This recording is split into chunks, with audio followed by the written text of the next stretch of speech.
to prove that drinking cold water won't get stuck in your teeth. But hot water will. A girl actually pours boiling water at 800 degrees directly into her mouth. Without any suspense, she dies on the spot. But unexpectedly, she transmigrates into the most despised woman in the interstellar world. A runaway father, a mother burned to death, a sister who steals her man, and her own vicious nature. But this catastrophic beginning isn't the worst. It only gets worse. Her 5 husbands are also secretly plotting to take their wife's life. Fortunately, this is an interstellar beast world with a matriarchal society. If a wife dies during marriage, the husbands will also transform into beasts and become complete puppets. They're unwilling to take that risk, so they can only force the girl to divorce first. At this moment, Cindy stares blankly at the divorce papers on the table. Standing in front of her is a man with sharp, handsome features and orange-red eyes that constantly reveal ferocity. "Cindy, stop pretending to be confused. Today you either divorce or become a widow." Blake's orange eyes instantly fill with bloodshot veins, and his whole body is like a lit powder keg. "Divorce? Count me in." Cindy suddenly feels a bone-chilling coldness attacking from behind. Shadow appears ghost-like behind her, his ice-blue vertical pupils narrowing into thin slits as he leans close to her ear. "If you don't want to taste my venomous fangs, sign my divorce papers too." Cindy spins around sharply. Just one glance at those ice-blue vertical pupils makes her feel like she's falling into an Arctic abyss. She takes a deep breath, suppressing the fear in her heart. "Sorry, you two," before she can finish speaking. A golden-haired, noble and elegant handsome man walks out of the kitchen carrying a cup of water. "My lady, it's cold today. Have some hot water to warm yourself up." Are you kidding? In this strange place, with strangers offering her water, how dare she drink it? But these 3 men, though their words and actions are strange, she has to admit their looks are truly stunning. Cindy just stares at them in a daze. "Since my lady doesn't want to drink water, why not sign my divorce papers first?" Seeing Cindy give no response, Timothy pulls out another A4 paper from his space ring. "And ours too." 2 tall men walk through the front door one after another. The man in front has silver eyes and a gentle, soft appearance. The man behind has pink-orange eyes and a youthfully handsome face. "You're all my husbands?" Cindy looks at these 5 devastatingly handsome husbands, and some steamy scenes involuntarily flash through her mind. "I'm Luna the Silver Wolf, and he's Cecil the Peacock. Don't tell me you've forgotten again?" Luna's voice carries deep resentment and disappointment. "Soon we won't be anymore. If it weren't for the marriage contract binding us, how could we possibly be tormented like this by an F-rank waste?" Blake slams his fist hard on the table. "That was too harsh." Timothy looks at Blake with a warning in his eyes. "You think I want this?" Every time we mention divorce, she pretends to be crazy and acts dumb. "I'm sick of this undignified, living hell existence." Blake's veins bulge, and murderous intent flashes in his eyes. "No, that's not." Cindy is about to play weak to gain sympathy when suddenly a fragment of memory floods into her mind. She actually transmigrated into a book. She transmigrated into this interstellar beast world, where women are few and men are many, with a matriarchal society becoming a 19-year-old vicious female supporting character with the same name. The original soul's mother was a planetary lord with SS rank mental power. Unfortunately, the original soul was switched at birth and later found by her family, only to discover her mental power was only F rank, making her a freak and waste in everyone's eyes. From then on, the original soul became arrogant, domineering, and vicious. Until a year ago, the original soul, who had just been matched with 5 husbands, caused a great disaster that resulted in the entire planet's population perishing in flames. Only the original soul and her sister survived. The interstellar military court, considering she was a rare woman, gave her a lenient sentence and exiled her to this S-rank wasteland called Hell's Gate. Also, according to interstellar marriage law, when a wife commits a crime, the husband shares the punishment. Her 5 husbands were naturally also exiled here. During the year after exile, the original soul not only showed no remorse, but became even worse, subjecting her 5 husbands to extreme humiliation, causing their mental seas to frequently riot and bringing them to the brink of death. Finally, the 5 husbands could bear no more and would rather be sent to the frozen lands to stand guard than stay married to the original soul. This led to the opening scene. After receiving the memories, Cindy feels a chill down her back. "Cindy, go die!" Blake suddenly erupts, lunging at Cindy's neck. "Blake, are you insane? Stop!" Luna shouts sternly, moving to intervene. It's not that they truly worry about Cindy, but because interstellar marriage law stipulates that if a wife dies during marriage, the husband will lose all abilities. And without the wife's mental power to soothe them, they'll also face mental riots and death. What's happening? Blake's rampage level has shot up to 67. Stop him quickly. If it reaches 70, he'll be beyond saving. Timothy's face turns grave as he blocks Cindy. Cindy feels Blake's oppressive aura making her vision darken, her consciousness seemingly drawn into a mysterious space. Suddenly, an ethereal mechanical voice echoes in her mind. Wood-type ability awakened. Ability name, Daughtervine. Ability level, first rank. Low rank Daughtervine is soft and delicate, can only depend on male strength. absorbing nutrients from their bodies to survive. Nutrients include but are not limited to male beast rampage levels and male beast essence. The golden finger has arrived. Cindy feels warmth emanating from her fingertips. In the darkness before her eyes, a massive Black Panther slowly materializes.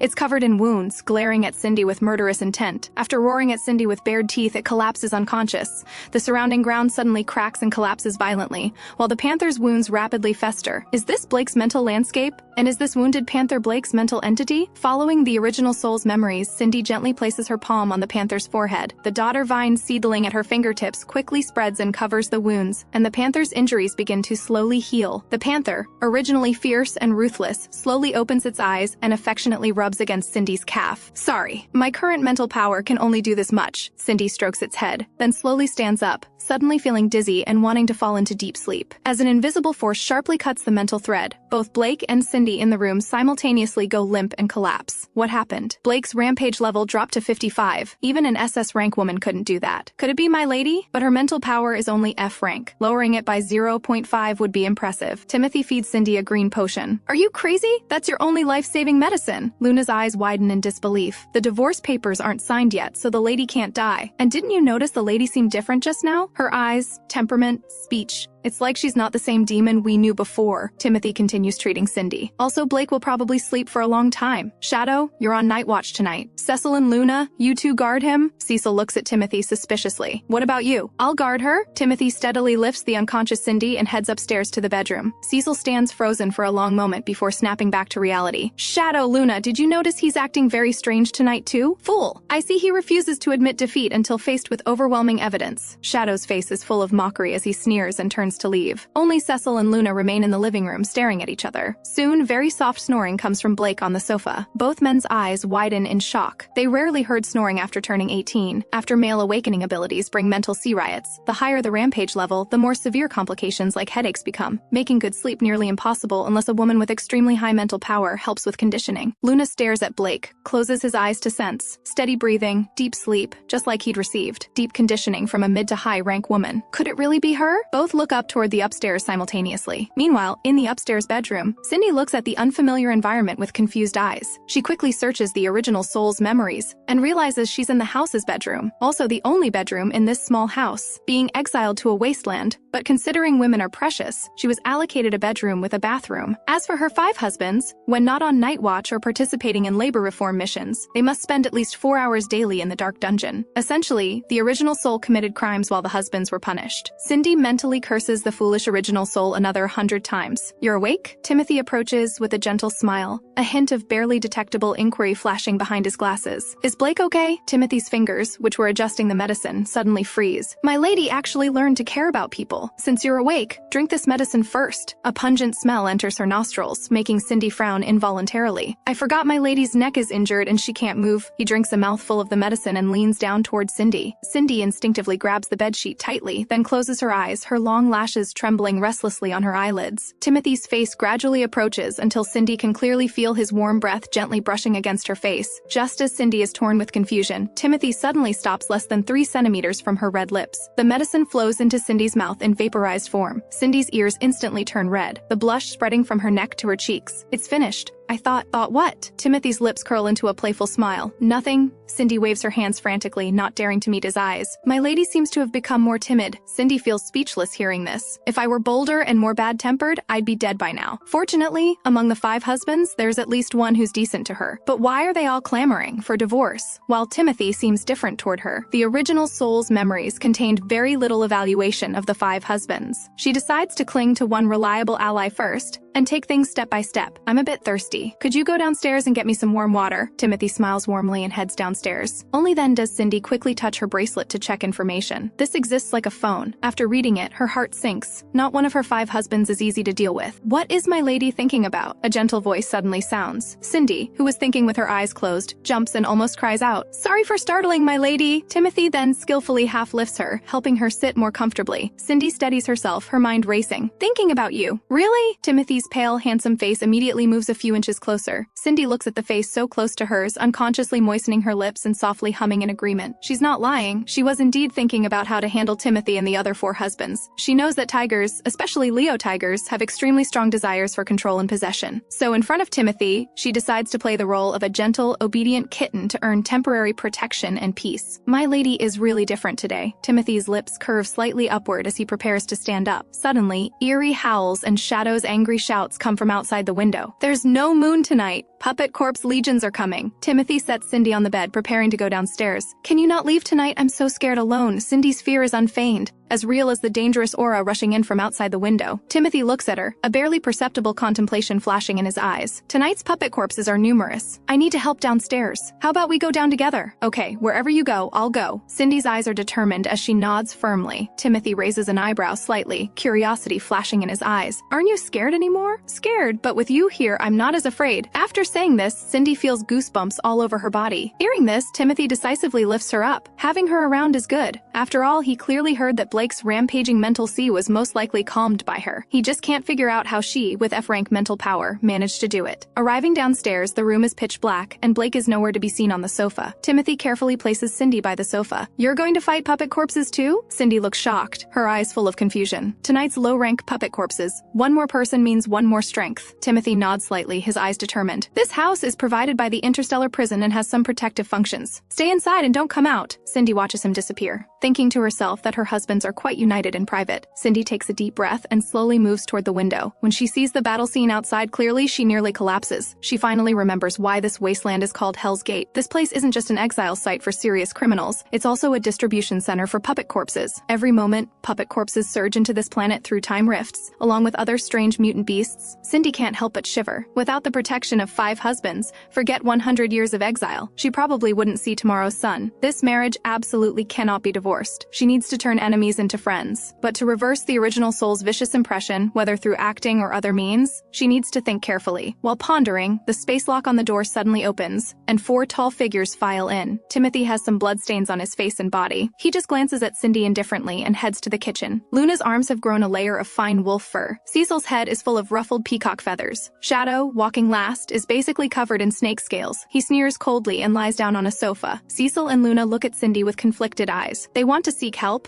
but remembering her past terrible behavior, they swallow back the words that reach their lips. Cindy scans over the 3 men's heads and roughly estimates their rampage levels. Shadow's rampage level is 60, Luna's is 58. Cecil's is 55. All 3 are teetering on the edge of danger, and Shadow's mental sea could collapse at any moment. She hesitates whether to offer mental sea conditioning. Timothy walks out of the kitchen carrying a small pile of bright, transparent stones. My lady, for you, these are crystal cores pried from those puppet corpse heads. In the interstellar beast world, crystal cores are essential for both mental power and ability upgrades. These are what you risked your life to get. I'll keep one as a memento. That's enough. Cindy picks one and returns all the remaining crystal cores. You need to absorb more to upgrade your abilities so you can better protect me. Timothy suddenly leans down and whispers in her ear, Has my lady forgotten? I can't upgrade abilities on my own. Some memory fragments suddenly flash in Cindy's mind, and she instantly blushes to her ears. Luna and Cecil exchange complicated glances at Cindy and head to the kitchen. When first exiled to this wasteland, all 5 men dutifully protected her. Every time they successfully hunted puppet corpses and obtained crystal cores, they would automatically hand over a portion to her without hesitation. But Cindy at that time not only showed no gratitude, but always looked disgusted, constantly calling them wastes for giving too little. From then on, the 5 men reached an understanding to stop handing over crystal cores. Timothy's action of handing over crystal cores just now shocked Cecil and Luna, while filling them with confusion. But today's Cindy indeed seems like a different person. Do you think she might have a second personality emerging? Cecil seems to remember something. Hard to say. Whether it's a second personality or something else, we need to take this opportunity to divorce as quickly as possible. Luna glances at Timothy's back, feeling like he has secrets he hasn't told them today. Blake is still in the dungeon. Give these crystal cores to her, hoping she'll be in a better mood and not be too harsh on Blake tomorrow. The 2 men return to the living room one after another and walk directly to Cindy. Cecil's face shows nervousness and shyness. My lady, these are our crystal cores. Cindy looks up in surprise, stunned for a second. I was wrong before. She takes only 1 second to build up emotion, and her clear doe eyes immediately mist up with tears. I'll definitely change in the future. Cindy's voice becomes even even softer, as if afraid of hurting their feelings. I appreciate the gesture, but I can't take your crystal cores. Why? Didn't you take Timothy's? At this moment, the male competitive instinct when facing females is instantly triggered. I don't care. I'm leaving mine here anyway. Cecil's peacock feathers suddenly bristle up. Mine's here too. Please remember to collect it, my lady. Luna also places his crystal cores down. Here are mine. Want them or not? Shadow suddenly throws a large handful of bloody crystal cores precisely onto the table in front of Cindy. Cindy sees those crystal cores reeking of blood and still stained with white brain matter, her face paling as she instinctively burrows into Timothy's arms. Don't be afraid. Timothy gently pats her back, softly comforting her. Luna and Cecil watch the two embracing and feel a strange emotion flash through their hearts. Shadow coldly glances at them and is about to leave, but just as he stands up, his whole body seems drained of all strength and he slumps back down, his body beginning to tremble uncontrollably. Oh no! Shadow's rampage level has risen to 69.99. Cecil's peacock feathers on his head stand straight up. Timothy frowns, about to step towards Shadow when he feels his little finger being lightly hooked by Cindy. Can I go condition him? Timothy smiles warmly. You can do whatever you want, but be careful. Shadow is now surrounded by a cold, murderous aura, his entire body covered in ice blue snake scales. His originally handsome face now appears fierce and mysterious. The higher a male beast's rampage level,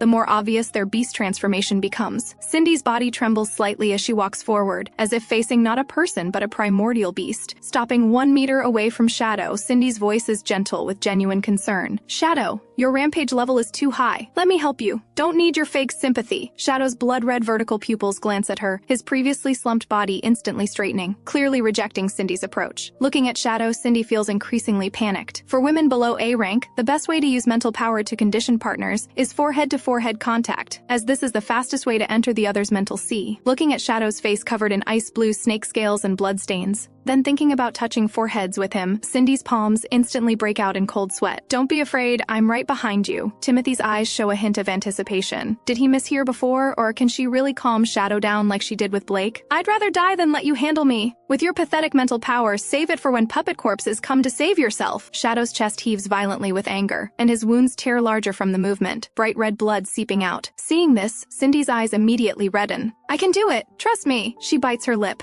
takes a deep breath, reaches out to support Shadow's shoulders, bends her legs and straddles his lap. Shadow's blood-red vertical pupils instantly widen. Before he can react, Cindy has already gently pressed her forehead against his. Just as Cindy thinks Shadow will obediently accept the conditioning, Shadow suddenly reaches out with both hands, gripping her slender waist like iron clamps. Their current position becomes even more intimate. You think you can control me? Shadow's gaze falls on her tender lips so close to his. Luna and Cecil exchange glances, both looking surprised. Timothy's hands hanging at his sides unconsciously clench, his warm eyes turning cold and deep, with a hint of jealousy flashing through. Cindy suppresses her discomfort and firmly grasps Shadow's face, already covered in snake scales. Her mental power slowly unfolds, her vision darkens, and Cindy feels bone-piercing cold attacking from all directions. When she opens her eyes, she's standing at the entrance of an ice and snow castle. This is Shadow's mental landscape. A giant blue python wrapped in spiked iron chains lies powerlessly coiled on the throne. Its eyes are full of vigilance, sizing up this girl who suddenly intruded into his private domain. You're injured. Let me help you. With a thought, Cindy's daughter vine tendrils slowly extend from her fingertips, wrapping around the blue snake. Cindy reaches out and gently covers the blue snake's forehead with her hand. A beam of pale golden light flows from her pale palm into the blue snake's body. Shadow's ravine-like wounds gradually heal, and then he falls asleep. Only then does Cindy see clearly that the spiked iron chain has no lock at all. The cyan snake imprisoned and wounded itself. This castle originally had no doors either. It imprisoned itself. Cindy frowns slightly as she helps remove the chains. Male mental landscapes not only reflect their ability levels but also show their deepest desires. Shadow's mental landscape is obviously different from same-rank beastmen. Does he harbor a dream of being an ice prince deep in his heart, or is he actually an ice prince? Before Cindy can think more, she feels her eyelids grow heavy and slowly closes her eyes while leaning against the throne. At this moment, the snake scales on Shadow's body instantly disappear. Timothy sees this scene, and a brief flash of confirmed joy streaks by like a meteor. My God! Shadow, your rampage level plummeted to 49. Incredible. The person who saved Blake before really was my lady. Cecil's expression is shocked as he screams. At this moment, Cindy slowly awakens, rubbing her eyes. Suddenly realizing she's still on Shadow, she instinctively tries to escape. Before her legs can move down, Shadow quickly reaches out one hand to protect her injured neck, while his other hand firmly grips her slender waist as he slowly leans down and kisses her. This kiss is like a dragonfly touching water, ice cold and cool, but Cindy clearly feels a sharp pain on her lips. It turns out Shadow exposed his fangs and lightly bit her. Cindy is both angry and annoyed, wanting to immediately slap him, but her expression still maintains a pitiful appearance. Annoying, that was my first kiss. You're all crazy, every single one of you is crazy. Cecil's face is full of anger as he stamps his foot hard, the peacock feathers on his head instantly bristling. In an unnoticed corner, the pure boy's passionate heart quietly breaks. Timothy's expression is complex as he gently strokes the girl's hair. Let me take you back to your room to rest. Cindy shows weakness with a touch of shyness and softly agrees. Just as she tries to move, Timothy scoops her up in a princess carry. Cindy pouts like a child who did something wrong, then reaches out to wrap her arms tightly around the man's neck. Timothy steadily carries her upstairs, enters the room, locks the door, carries her to the bedside, and carefully sets her down, then kneels on one knee in front of her. Cindy thinks he's going to question her about what just happened, but he doesn't speak, so Cindy continues playing dumb, putting on an innocent expression. Her doe eyes blink innocently, the reddish eye corners full of confusion. This pitiful appearance instantly hits the softest part of the man's heart, making him want to bully her thoroughly. Timothy stands up and pulls her into a tight embrace, his head gently resting on her shoulder. My lady, I'm jealous. Cindy's mind goes blank. Before she can react, the man's large hand domineeringly cups her head while his other hand steadily supports her slender waist, leaning down to kiss her passionately. This kiss is burning, deep, dominating, and lingering. Cindy feels her breathing, becoming more rapid, her delicate body seemingly melting into a pool of tender spring water. After a long while, Timothy finally stops. My lady's neck isn't healed yet. No strenuous activity for 3 days. After saying this, he sets her down and gently covers her with the blanket. Cindy doesn't know how long she slept. When she drowsily awakens again, there's a white tiger with upward eye blant and white forehead lying beside her. She takes a deep breath, trying to calm herself down. In the interstellar beast world, male beast men usually transform into beast form to rest when there's no female companionship, as this better helps recover energy and abilities. The white tiger senses the sound and slowly opens its eyes, revealing a pair of brilliant, gentle golden pupils. The next second, the noble and elegant Timothy reappears before Cindy. After washing up together, they head downstairs hand in hand. Looking at the empty house, Cindy suddenly has a bad feeling. Those husbands wouldn't have run away after failing to force a divorce, would they? Where are they? After hesitating for a moment, she still asks. They should have gone mining. Timothy glances at the labor reform schedule posted by the interstellar prison on the living room wall. Has my lady forgotten we have labor reform tasks every month? Cindy's eyes widen instantly as fragmented memories flow into her mind like a stream. During her 100-year exile to this wasteland, besides the simple house with a dungeon provided by the interstellar prison, all other supplies must be obtained through her and her husband's labor. Prisoners must participate in certain labor reform activities monthly and submit valuable materials of a certain quantity. Only after converting these into points can they exchange for daily necessities. Different stages require different valuable materials to be submitted. After absorbing the new plot, Cindy suddenly remembers the original soul's 2 tragic endings from the book. The 5 husbands propose divorce to the original soul. Not only does she refuse, but she becomes even more demanding and abusive, even secretly drugging their nutrition drinks. Eventually, at the hands of 5 husbands whose mental seas are on the verge of collapse and who have fallen to madness, the original soul dies miserably. In another ending, the original soul agrees to the divorce, believing she can survive alone on this desolate and dangerous planet. But the day after her husbands leave, a puppet corpse legion, strongly attracted by female pheromones, surges into her house like a raging tide. In the end, not even bone fragments remain. Regardless of which ending, calculating from the current timeline, death is imminent. My lady has not only changed personality completely these past 2 days, becoming like a different person, but also seems to have amnesia. You won't forget me someday too, will you? Timothy looks at her meaningfully. Cindy shakes her head like a rattle drum while reaching out to gently embrace his waist. No, of course not. A complex meaning flashes in the man's eyes as he playfully taps her nose. At least you have some conscience. He then removes the ring from his hand and carefully places it on her ring finger. My personal space ring has more storage than your previous one. Wear it for now and put all the crystal cores they gave you inside. Don't take it off without my permission. Okay. Cindy's expression is sweet as she nods obediently. Sister, are you home? A gentle, coquettish girl's voice suddenly comes from outside the door. Timothy opens the door. Cindy's gaze freezes slightly. Outside stands a girl with a delicate and weak demeanor, carefully supported by a male with golden snake scales covering his hands. Behind her stand 7 or 8 tall wolf dog warriors in standard interstellar uniforms. Cindy immediately recognizes this girl who looks 80% similar to her.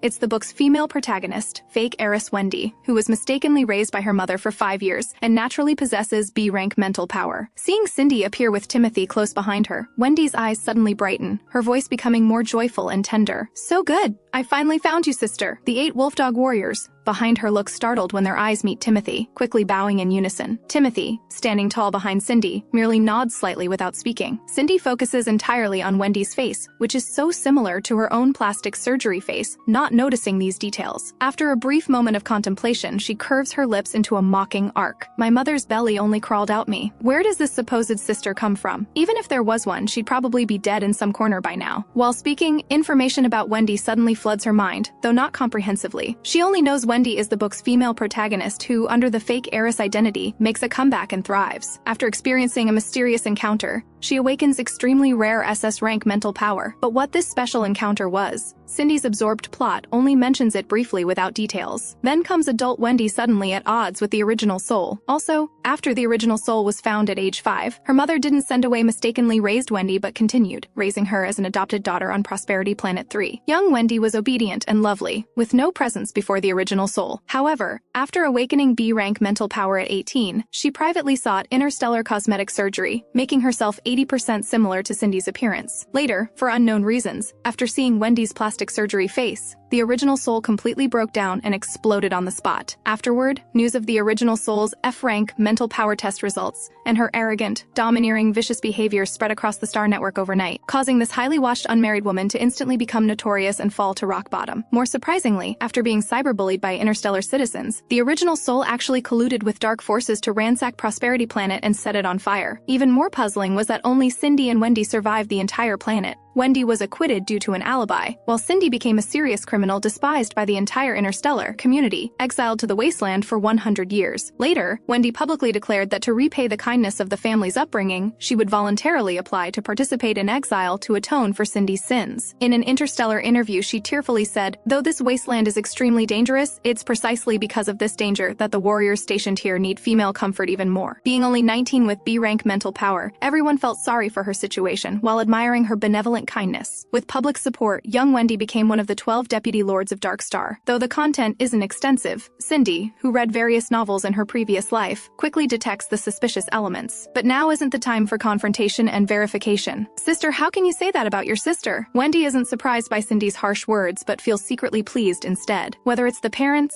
status, wealth, or 5 handsome husbands that Cindy once had, she wants to take them all away. Thinking this, Wendy's body trembles slightly as she delicately leans into her companion Liam's embrace. "Cindy, do you think everyone is as heartless as you? Do you know how hard Wendy worked to earn points quickly so she could see you and buy you supplies? Do you know how much mental power she exhausted conditioning warriors teetering on the edge of rampage?" Liam's face instantly shows anger as he scolds loudly. Cindy glances at him indifferently and goes completely berserk on the spot. "You're incapable of letting your wife enjoy a comfortable life, instead making her work publicly to earn points. What kind of partner are you? If you're not going to use your brain or speak like a human being, donate it to interstellar recycling, instead of showing off here embarrassing yourself. As for this pretentious thing, don't appear in front of me anymore." Since the original Soul's character was already a vicious female supporting character, there's no need to act in front of them. As for how to explain to Timothy later, she'll deal with that then. Wendy shows no anger at this rebuke, still maintaining her caring sisterly appearance, but actually her gaze occasionally drifts behind Cindy, where no one can detect. A subtle green tea-scented pheromone quietly drifts toward Timothy's nostrils. Cindy frowns, her gaze lingering on Wendy with interest. So the culprit who caused Blake to suddenly lose control and try to strangle her was actually her. In the interstellar beast world, both female and male beast people emit pheromones, though mostly during mating and reproduction periods. Each female and beast person has different pheromone scents, almost all related to flowers, grass, and trees. But that pheromone strand disappears without a trace the moment it approaches Timothy. Cindy turns to look at the man behind her, but his expression remains calm as if he noticed nothing. "My patience is limited. Take your useless waste of a man and all this junk and get lost." Cindy coldly throws out this statement, pulling Timothy away. Timothy says nothing, following behind her like a loyal guard. With a bang, the door slams shut. Cindy instantly switches to her vulnerable state, grabbing Timothy's hand. "Sorry, I don't know what's wrong with me. I can't control myself when I see her." Cindy's eyes moisten as her face fills with regret. "Actually, I don't want to be so fierce, but there's this anger in my heart. Could my bipolar disorder be acting up again? Please don't ignore me like before, okay? Timothy looks at her meaningfully. How could that be? I believe you won't have episodes anymore. While speaking, Shadow and the others suddenly unlock and enter. All three look exhausted, but fortunately their rampage levels show no changes. Cindy looks at the three men. Blake is nowhere to be seen behind them. Where's Blake? Why didn't he come back with you? Hearing this, Shadow suddenly sits up from the sofa, his face full of mockery. Really ruthless and cold-hearted. The person is half dead and you still want him working to earn points? Timothy beside her squeezes Cindy's hand. Did I remember wrong? He's been in the dungeon and never came out? Cindy immediately becomes anxious. Let's go check on him quickly. Though Blake's mental riot was suppressed, it's actually not stable. She can't lose any of her 5 husbands. Going down the steps, damp coldness mixed with a moldy smell hits them. Cindy can't help but cover her nose and mouth. Timothy walks ahead and turns on the light. Seeing the scene before them, Cindy freezes in shock. Blake's massive frame sits on a blood-stained electric torture chair. His head hangs low, fresh bloody wounds are shocking to see. Cindy's gaze falls on the blood-covered whip clutched in Blake's hand. Tears uncontrollably stream from her eyes. Luna and Cecil, following behind her, are equally stunned seeing this scene. They knew Blake requested punishment, but never imagined he would use such cruel methods on himself. Cindy tremblingly reaches out to gently probe Blake's mental sea. Timothy, your healing ability should have recovered. Help me save him! Timothy doesn't move, but looks at her thoughtfully. He intended to kill you. Now he's willingly punishing himself. Are you sure you want to do this? Cindy nods firmly while looking at those torture devices. I'm so scared of these things. Can you help me destroy them all? She shrinks into Timothy's arms like a frightened deer again. Of course. The air here isn't good. Let's go back to the room first. Timothy lifts Cindy and heads upstairs. Seeing this, Luna and Cecil quickly help Blake up and follow. Back in the living room, Timothy's hands glow with soft light enveloping Blake. Blake's wounds begin healing at a visibly slow pace. Cindy watches with slight shock, remembering Timothy's scars. Did your healing ability upgrade? Timothy shakes his head. My lady used to enjoy punishing us and couldn't stand seeing us completely unharmed, so I deliberately kept those scars. He pauses slightly, showing a gentle smile. But now you're no longer the you of the past, so I don't need to keep them anymore. Luna looks at Cindy suspiciously, unable to contain his curiosity.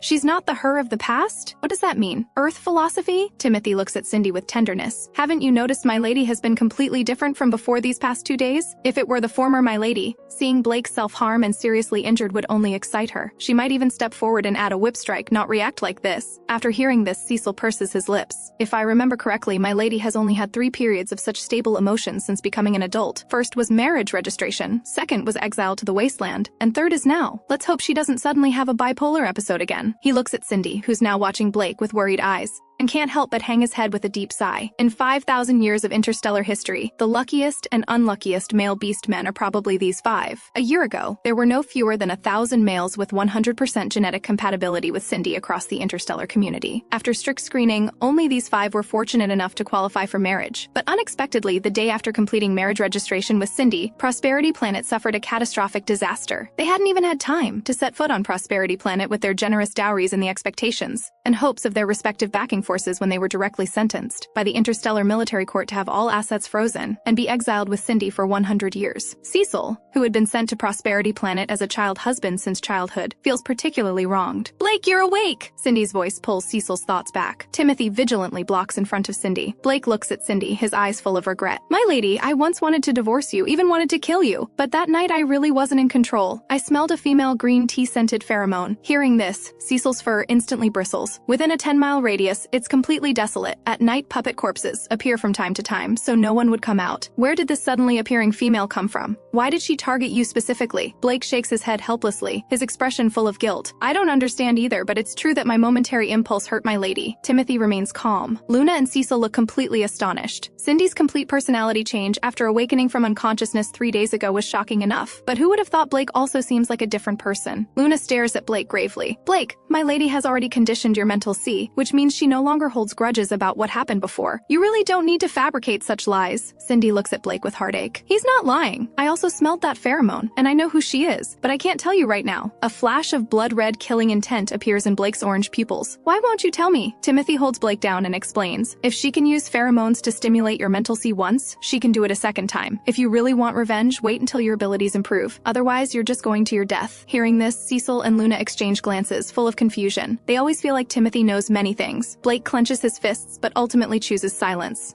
Before they knew it, afternoon arrives. Cindy is still shaken by Blake and Shadow's behavior, so she decides to go mining with Timothy. Looking around at the empty surroundings, she suddenly remembers something. I remember there were hundreds of puppet corpses last night. How come there's no trace of them now? Timothy stops in his tracks and looks at her meaningfully. Lady, have you lost your memory again? Cindy's heart skips a beat, and she quickly catches on. Oh yes, I think so. She then deliberately covers her head, pretending to be in pain. Timothy looks at her with indulgent affection, shaking his head helplessly. You don't need to act so seriously.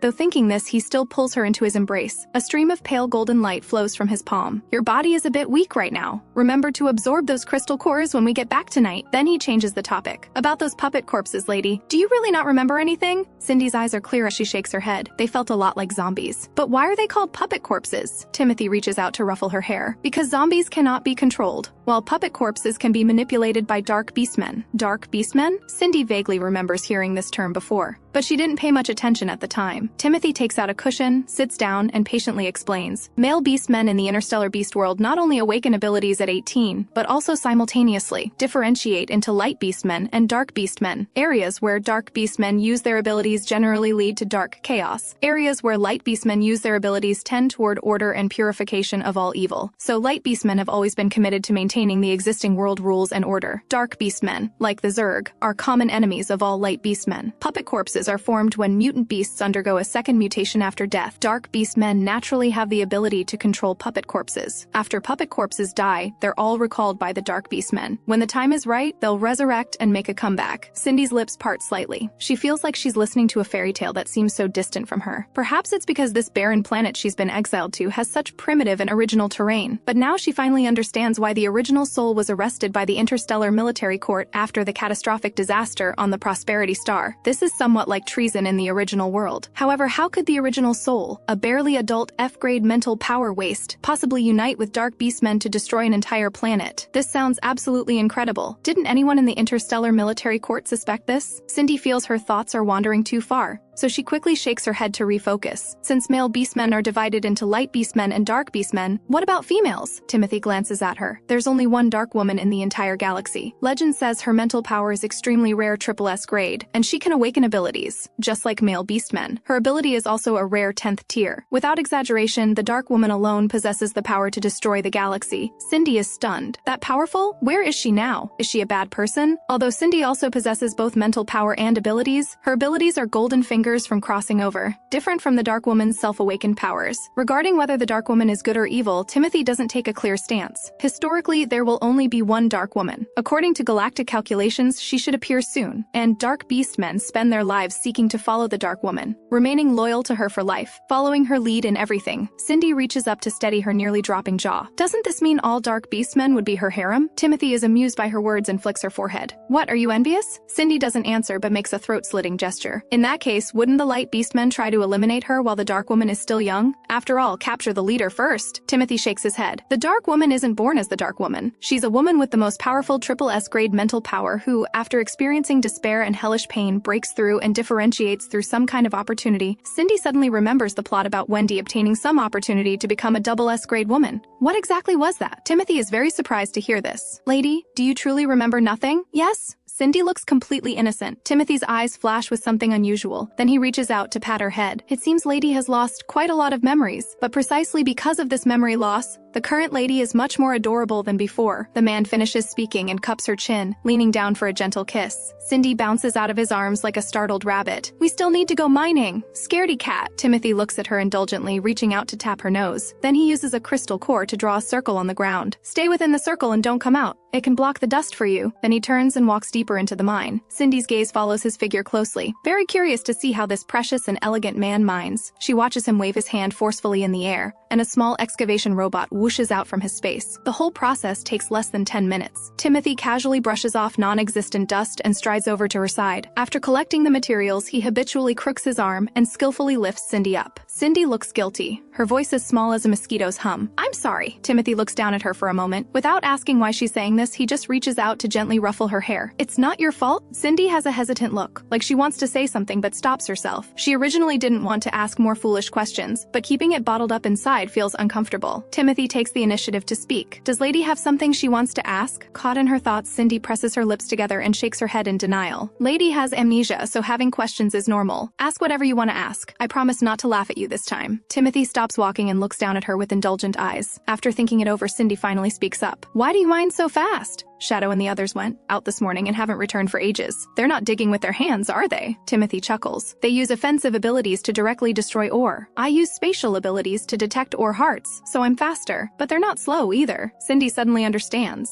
So they're actually deliberately slacking off outside? Pretty much. Timothy speaks bluntly. Although we're criminals who've been exiled on this dark star, every house with a woman living in it is not just a place that provides shelter from wind and rain for us husbands. It's a haven where we can find brief relaxation after physical and mental exhaustion. Home gives us a sense of belonging. After saying this, he gazes into the distance and changes the subject. But for other males, that house issued by the interstellar prison is truly a prison filled with oppressive atmosphere. It's a place they dream of escaping from. What about you? Cindy slowly loosens her arms from around Timothy's neck. Her clear, deer-like eyes gaze unblinkingly at the man with deep, handsome features before her. Is this home also a cage for you? Timothy suddenly stops in his tracks, a barely perceptible smile slowly spreading across his lips. Kiss me, and I'll tell you. Cindy's cheeks instantly flush red. She pouts in dissatisfaction, but eventually reaches out to steady his shoulders and slowly leans in. She originally intended just a light peck, but just as her lips are about to touch his, the man quickly extends his hand and firmly cups the back of her head. The two walk while lost in a passionate kiss, until they reach near their house, when Timothy reluctantly stops. I wanted to escape before, but not anymore. With these words, he carries her toward the house. In the living room, Luna, Blake, and Cecil are sitting together around what looks like a small sand table model. Shadow sits alone in a corner, concentrating on fiddling with a soft whip lined with poisonous barbs. Hearing footsteps, all four look up simultaneously. Timothy casually glances at the four men in the room before setting down the girl in his arms. Facing everyone's gaze, Cindy smiles and nods, then like an overly startled rabbit, stumbles upstairs in her escape. Shadow's ice blue eyes flash with barely noticeable sourness and jealousy. Luna stares blankly at the red lipstick mark remaining on Timothy's face. Lady didn't even look at me once. Cecil looks dejected, hanging his head and starting to pluck the beautiful peacock feathers he deliberately ruffled. Blake sounds equally dejected. She didn't look at me either. She must still be angry with me. Luna's eyes flash with suspicion. He looks up toward the staircase, then glances toward the bathroom where water sounds are coming from. Lady is indeed different from before, but she seems a bit too clingy to Timothy. Cindy escapes back to her room and locks the door, then enters the bathroom and turns on the tap, letting cold water wash over her hands. It's the cage they dream of escaping from. Cindy arranges her hair, her brow furrowed, looking at herself in the mirror, remembering Timothy's words and falling into silence. In her few fragmented memories, she knows the original soul had a political marriage with her 5 husbands, with no emotional foundation. Due to the marriage law where husbands share responsibility when women commit crimes, they were exiled to this dark star. Not only did everything they once possessed leave them, but their bodies and minds also suffered endless abuse and torture from the original soul day and night. How could such a home be anything but a prison for them? As for Timothy, he hasn't mentioned divorce at all these past 2 days and has been taking good care of her. Cindy understands this isn't because her weak acting skills are that good, but there's no hate without reason in this world, just as there's no love without reason. Whether his feelings are fake or real, she needs him in the short term. Lost in thought, her light brain on her wrist suddenly chimes with a notification. Interstellar Prison will soon open a century welfare mission for Dark Star 1. To celebrate the galaxy entering the galactic era, all serious criminals exiled to Dark Star 1, with exile terms exceeding 90 years, may end their exile 80 years early upon completing this welfare mission. Those who complete the mission exceptionally may receive an additional 5 to 8 years of exile time reduction. The mission will be announced on the 1st of next month. Cindy's eyes brighten as she scans through it. After pondering for a while, she makes a decision. She wants to divorce her 5 husbands. With this thought, she gets up and searches around the room, but after looking for a long time, she can't find any paper or pen. But thinking about how the original soul was a crazy person with bipolar disorder,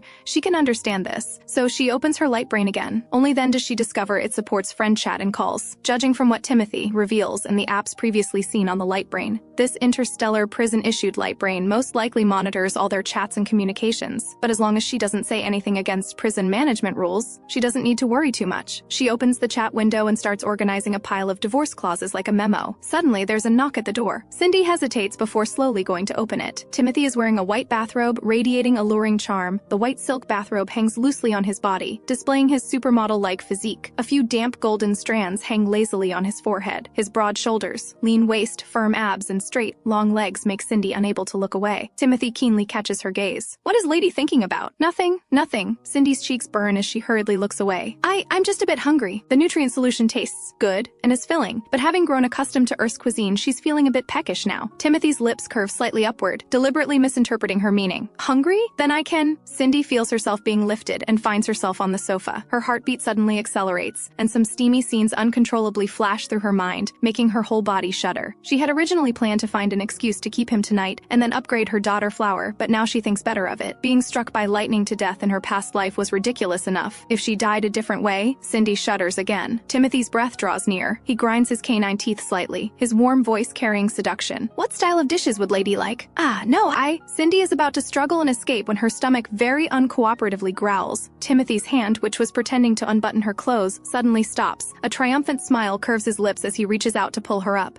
Come on, let's go downstairs for dinner. This huge change in attitude before and after makes Cindy instantly realize that all his ambiguous words and actions were deliberately teasing her. The girl is both shy and annoyed, glaring at him like a bristling kitten. Timothy acts as if nothing happened, seriously tying his bathrobe, then taking her hand. Lady has become even more adorable. Bad person, Cindy pouts, muttering under her breath. Timothy just smiles without speaking, indulgently running his finger along her nose bridge. The interstellar prison just posted a welfare mission on the light brain. Did Lady see it? Cindy nods. Timothy looks down at her, a barely noticeable scrutinizing look flashing in his eyes. What does Lady think about it? I haven't thought it through yet. Cindy actually has plans already, but she'd rather speak in front of everyone. But mentioning exile reminds her of a question. Since criminals exiled to Dark Star have such short daily working hours, why not combine the tasks to shorten the sentence? Timothy's raised foot suddenly stops. His gentle voice takes on a hint of coldness. For serious criminals exiled to barren planets, crushing their minds is much more interesting than simply torturing their bodies. Cindy feels a chill in her heart. The two walk hand in hand to the living room. The gazes of several men immediately shoot over. All four maintain expressionless faces, but complex emotions flash in their eyes. Shadow looks up and coldly glances at them, his voice full of mockery. Oh, finally decided to use your legs? Timothy's face darkens, his tone stern. Shadow, watch your language. My language? What language? Shadow stands up, undercurrent surging in his eyes. Timothy, put away your arrogance. This isn't the Empire, and this isn't your— Before he can finish, Timothy sharply interrupts. Enough! This tense atmosphere stuns Cindy. She's never seen Timothy this angry. Timothy beside her radiates chilling pressure, his oppressive gaze locked deadly on Shadow. Shadow is also provoked to anger, ice blue serpent scales appearing on his face and the back of his hands. He bites his venomous fangs, his eyes full of vicious malice. Timothy, Lady isn't your lady alone. Timothy raises an eyebrow and looks at him sideways, his voice cold and authoritative. Lady certainly isn't mine alone, but who she wants to be with is her freedom. Looking at the two men facing off, Cindy feels helpless inside, but in everyone's eyes, her watery eyes instantly turn red, guilt and a crying tone on her pale face. Don't fight, it's all my fault, it's all my fault. Timothy immediately restrains his anger, switching to a gentle smile. It's not your fault, this makes it worse. Cindy simply starts crying with a wah. Luna and Blake stand frozen in place, not knowing what to do. Seeing this, Cecil panics so much his peacock feathers stand on end. He rushes to Cindy in a few steps, offering his 7-colored spirit feather fan like a treasure. Lady, don't cry. You'll definitely like this fan. I'm giving it to you. That 7-colored spirit feather fan is actually his ability artifact, but being wealthy in the past, he decorated it with many rare treasures from across the galaxy. When girls are unhappy, give them gifts. The prettier and more precious the gift, the more girls like it. This is what his father, who was his mother's side husband, secretly told him. Cindy pulls on Timothy's bathrobe sleeve to wipe her face, takes the fan to look at it, then hands it back. This is your artifact. I can't take it. Don't worry. I won't cry anymore. Seeing Cindy's bright smile, Cecil also relaxes. Then I'll definitely give you something even more exquisite in the future. Timothy's gaze falls on Cecil's face, a barely noticeable wariness flashing in his eyes. Shadow suddenly snorts coldly. Timothy, don't rely on Lady liking you. I advise you not to get too deep into character. Like? Timothy looks down at the sniffling Cindy beside him, an inexplicable sourness rising in his heart. He just wants to survive in this difficult situation. Like? He doesn't like anyone. Timothy ignores Shadow's provocative words. He suppresses the strange emotions in his heart, his fingertips gently brushing across Cindy's cheek, wiping away her remaining tears, then naturally takes the girl's hand. The two walk side by side toward the kitchen. Timothy stops at the doorway, turns to look at the several people silently watching their backs in the living room. Tomorrow I'll take Lady to the interstellar prison town to buy some daily necessities. The other four all show shocked expressions. Dark Star, as the most special and dangerous S-class barren planet in the galaxy, Timothy holds exiled prisoners from wealthy and noble backgrounds, including some extremely evil individuals with powerful abilities and mental power. The interstellar prison town is one of the few small community centers on Dark Star, open to both prison administrators and prisoners. Its danger level is no less than living alone in the wilderness and encountering puppet corpse armies. Not to mention, Timothy actually wants to bring a charming woman there, which is like throwing fresh, tender meat into a pack of wolves and tigers. Although there are duty soldiers and warning robots in the town, they mainly protect the safety of town administrators and prevent riots. For exiled prisoners, as long as it doesn't involve violating prison management order, they basically won't intervene. Though Timothy and the others have ability strength far exceeding other first-tier male beastmen, there are still many mid- and high-tier ability users among those exiled to this barren planet, not to mention dark beastmen hidden among light beastmen. Low-tier male beastmen can't smell women's pheromones, but mid- to high-tier ability users are like having dog noses, able to clearly detect the special pheromone scent unique to females. This is precisely why everyone is so shocked to hear Timothy wants to bring Cindy to the interstellar prison town. But they all tacitly understand Timothy's purpose in telling them this. Thinking of this, Blake clenches his fists tightly. "I'm going with you. Cecil isn't to be outdone. I'm going to..." Luna nods along. "I'll come too." Usually these men aren't exactly united internally, but once it involves external threats, the instinct to protect females is carved into their bones. After the three speak, they all look toward Shadow.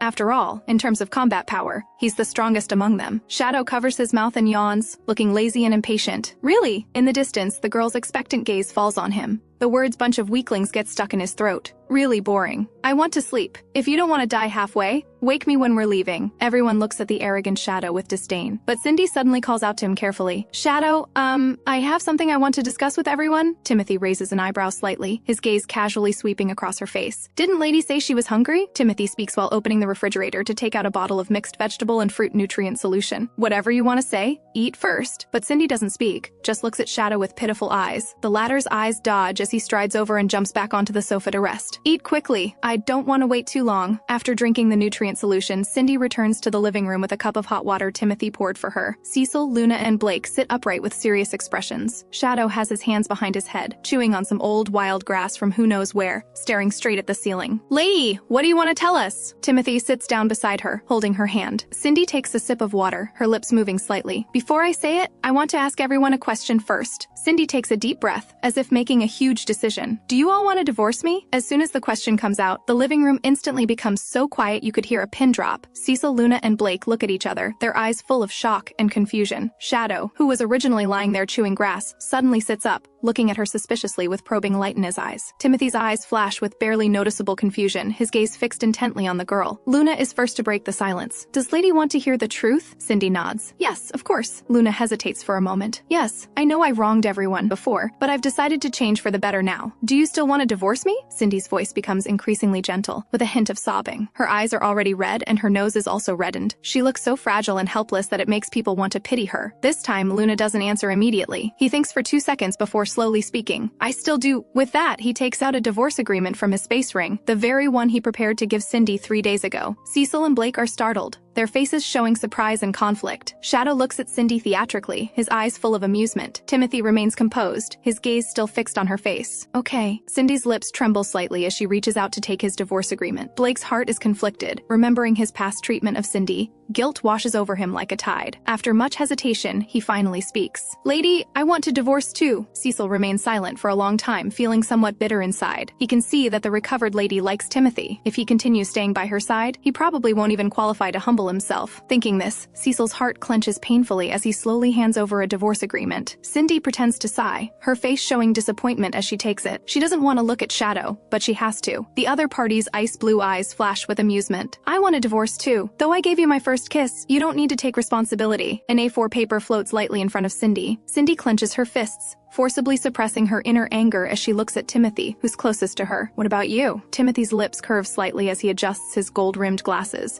his gaze locked tightly on her as if wanting to see all her thoughts. Unfortunately, the girl's face shows grievance, but her heart is calm as water, as if she's made some unshakable decision. Cindy doesn't know her thoughts are being read. She speaks again. "Do you want a divorce too?" Timothy hands over a paper and smiles without speaking. Everyone is astonished, their gaze is moving between him and Cindy. Shadow sharply glances at the paper he handed over and and snorts coldly. I really didn't know that the past me could bring you all such great harm. Cindy looks full of regret and self-blame, seeing that all her husbands want a divorce. I originally thought that as long as I changed, I could make you all a little happier, a little more joyful. Cindy begins to sob, tears sliding down her cheeks. But I didn't expect this was all just my wishful thinking. Cindy wipes her tears and takes a deep breath, stacking the papers together. Just as she's about to tear them all up at once, she notices the content of the paper Timothy handed her. Marriage agreement. During the marriage, I voluntarily joined the galaxy's highest level notarization contract and promise the following with my life. 1. In all marital matters, I will respect Lady in everything and obey her every word. 2. In special circumstances, follow Article 1. 3. Agreement term, permanent. Agreement party, Timothy. Agreement recipient, Cindy. These 3 clauses are the minimum requirements for marriage and divorce agreements according to galactic marriage law. Cindy looks up at Timothy, tears streaming down again. The next second, she wipes her tears and carefully puts this agreement into her space ring, then tears up the remaining divorce agreements with a rip. Lady! The remaining 3 men exclaim, but there's a hint of relief hidden in their voices. Each reaches out wanting to stop her, but they all pretend to stop halfway. Shadow doesn't understand what she's trying to do, looking at her meaningfully as he sits up straight, his gaze locked on her. I will divorce everyone, but not now. Cindy raises her face, her gaze more determined. You all saw the welfare mission the interstellar prison issued, right? This mission is definitely dangerous, but it will be announced by next month's 1st at the latest. Whatever the content, I want to take it on. She pauses, her gaze gently sweeping over everyone. Rather than spending 100 years on this barren planet in a daze, constantly harassed by puppet corpses, we might as well take a gamble. Interstellar beastmen have an average lifespan of over 200 years. Even without considering lifespan extension from ability and mental power upgrades, being exiled for 100 years means half our lives are over. After 100 years, can people who've been on this primitive, barbaric planet for so long still adapt to the high-tech, civilized galactic life? Changing her tone, Cindy's gaze sweeps over everyone again. Of course, I know you can choose to divorce immediately, but after divorce, can you guarantee you'll live better than on this barren planet? Everyone hearing this is stunned. Cindy's words are like a sharp dagger stabbing straight into their hearts. Hot-tempered Blake is first to stand up. I think Lady's analysis makes sense. If Lady wants to take on the mission, I'm willing to join. His original life plan was to become a galactic commander, pilot warships for national glory, and venture into the starry seas. But the sudden 100-year sentence shattered all his dreams. Moreover, in the interstellar beast world, divorced men are like withered grass and fallen leaves, not only facing scorn and discrimination from those around them, but also never having the chance to get formal work again. Even with distinguished family backgrounds and lifelong financial security, without women to help organize their mental power, they'll eventually die early from mental sea riots. Cecil remains silent for a moment, then also raises his hand. I'm willing to join too. He doesn't want to return after a 100-year sentence and spend his life as a good-for-nothing living off others under the title of Prosperity Star's richest son. Luna doesn't immediately take a stance, looking at Cindy meaningfully. Lady has laid so much groundwork, talking about divorce and taking on missions. Forgive my stupidity, but what exactly do you want to tell us?